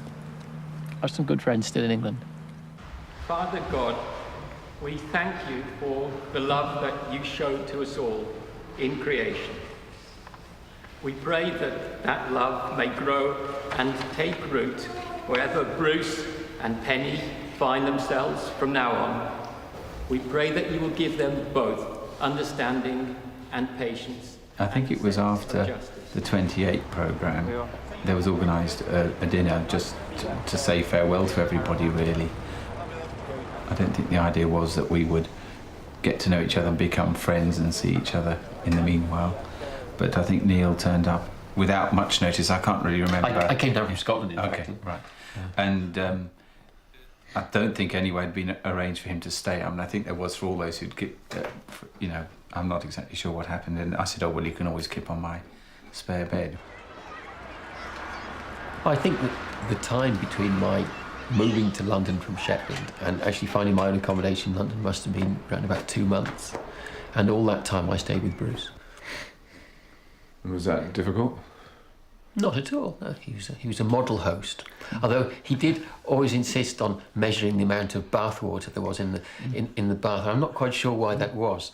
I never actually found out. Yeah, I hope you don't mind me saying this, but you know, like he'd find the fridge a bit noisy, so he'd turn it off. Or if I had to hoover, he'd walk round the block. Or well, I didn't. But I didn't stay in and shout. No, that's true. That's true. That was the thing. No, I accept that I wasn't the model lodger in every way. Yeah. And however, that just only emphasises how patient you actually were. How has Bruce helped you? Well, he's just been a good, loyal friend, and I appreciate what he's done to help me to settle in London and just be someone to talk to when the need has arisen. When I grow up, I want to be an astronaut. But if I can't be an astronaut, I think I'll be a coach driver. This is probably linked up with the fact now that I want to travel. I mean, my thoughts haven't really changed differently, so I definitely would like to be a coach driver now. I've trained to be a teacher of English as a foreign language, been on a number of training courses. I've done an Open University degree. That was perhaps the longest of all. It was an Open University BA. I took a number of subjects. This is all background, I suppose, and really, perhaps you'd like to know whether I've done any work, and the answer is no. Another one. There we are. Oh, there'll be plenty in the next few weeks, I think. I know more about All Neil's political work is voluntary, like the canvassing he did for the Liberal Democrats at last year's Winchester by-election. He lives entirely on state benefit. I haven't had any paid work apart from a couple of interim government schemes. I worked in a local community theatre for about 6 months. I worked as a gardener, fairly inevitably. Does it worry you living off benefits, living off the state? Yeah, of course. I feel as I'm a drain on people who are working hard to provide the money. It's not that I don't think there should be a benefit service. I think there should be work for all, or for as many as want to do it. And I'm not satisfied with efforts that have been made to provide work for those who want it. When I get married, I don't want to have any children because they are always doing naughty things and making the whole house untidy. I don't know what the best age is for falling in love. Maybe when you're in love in your teens, you really are in love, and when you think you're in love later on, you're not. Or maybe I'm still not old enough to really fall in love. I always told myself that I would never have children. Why? Because children inherit something from their parents. And even if my wife were the most high-spirited and ordinary and normal of people, the child would still stand a very fair chance of being not totally full of happiness, because of what he or she will have inherited from me. Well, I'm not married.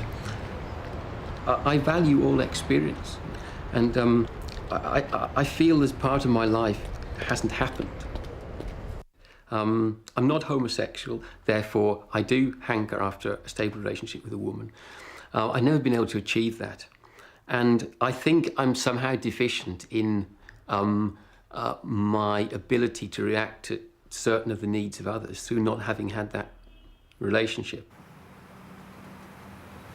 I feel, especially sometimes when I'm on my own, that I'm losing touch with the way other people live. Do you worry about your sanity? Other people sometimes worry about it. Like who?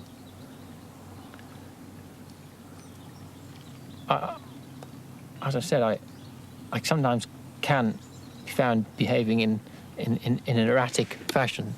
I sometimes get very frustrated, very angry, for no apparent reason, for a reason which won't be apparent to other people around me. Do you ever think you're going mad? Oh, I don't think it, I know it. Well, because we're not allowed to use the word mad. But, I think most people are mad here, really. My health's been a lot better more recently than at other times in my life. Maybe being busy has been part of the cure. And I think my Christian faith has helped me. Can I just say, Neil, many thanks for the prayers. They were really nice. They were thoughtful. I also believe that as my friends who've been so loyal have got to know me better and better, and there's always room for getting to know people better, that they themselves have been able to show support and sympathy in the most appropriate ways. Is this a good time in your life? Yes, probably. I've never been busier and never been in contact with so many people. Now, the one thing I do have to say is, please put all the leaflets right through the letterboxes. Yep. I feel incredibly grateful for the opportunity to do what I'm doing. I'm grateful to people who elected me. I hope I haven't let them down. I hope I will be re-elected. I mean, that depends upon my performance in the last 2 years. In May, he was re-elected for another term. I don't think there's a councillor in the country who wouldn't like to see themselves as an MP. And indeed, they say every politician wants to be Prime Minister. But I'm quite happy at the moment doing my council work, trying to serve what I perceive as a very great need in Hackney. Well, I suppose I've done many more things than on previous occasions. But whether I've changed inside, I can't say.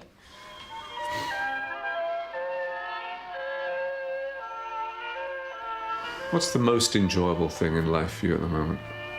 I think it's looking to the future.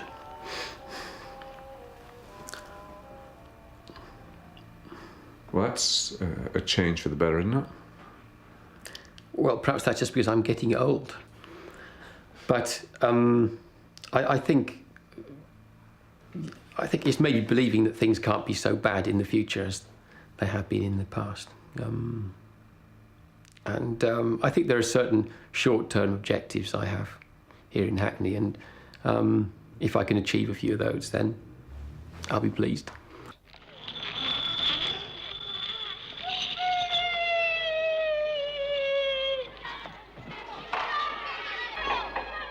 What effect has it had on you being in these films, do you think?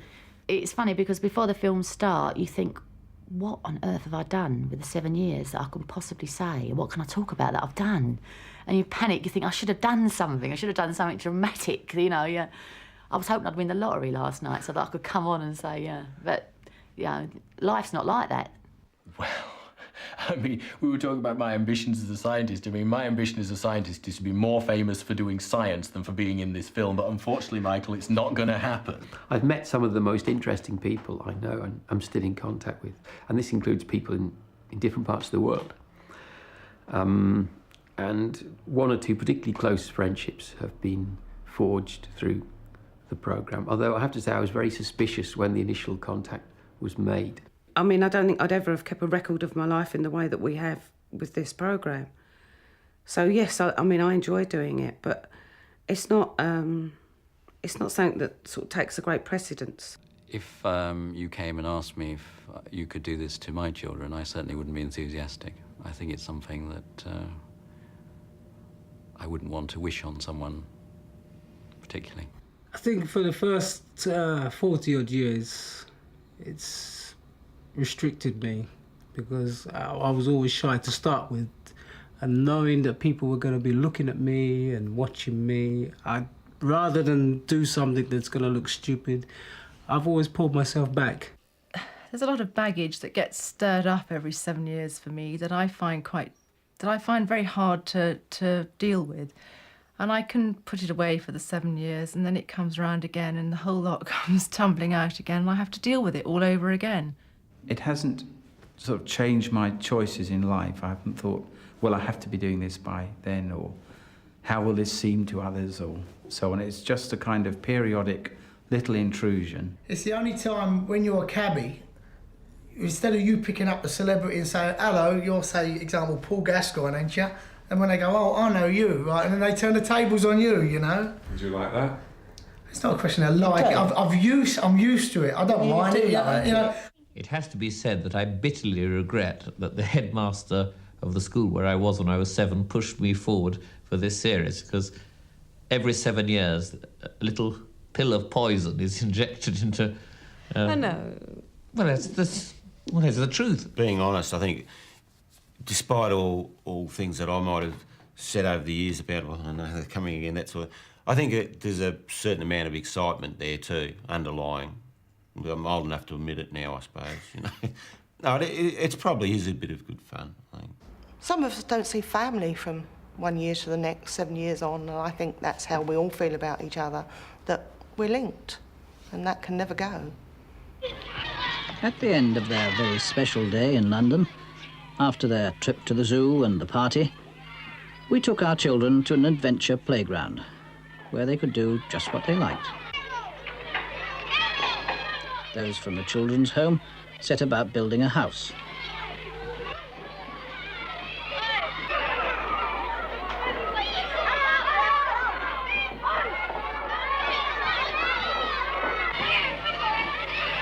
There's Nicholas.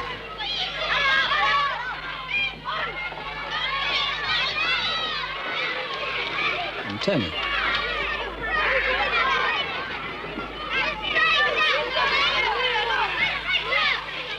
Andrew.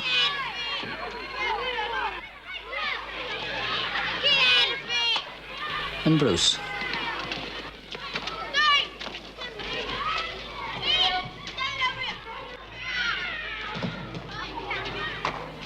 Susie.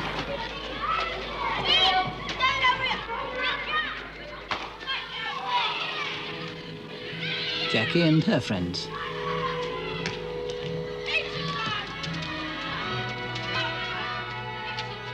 Give me a child until he is 7, and I will give you the man.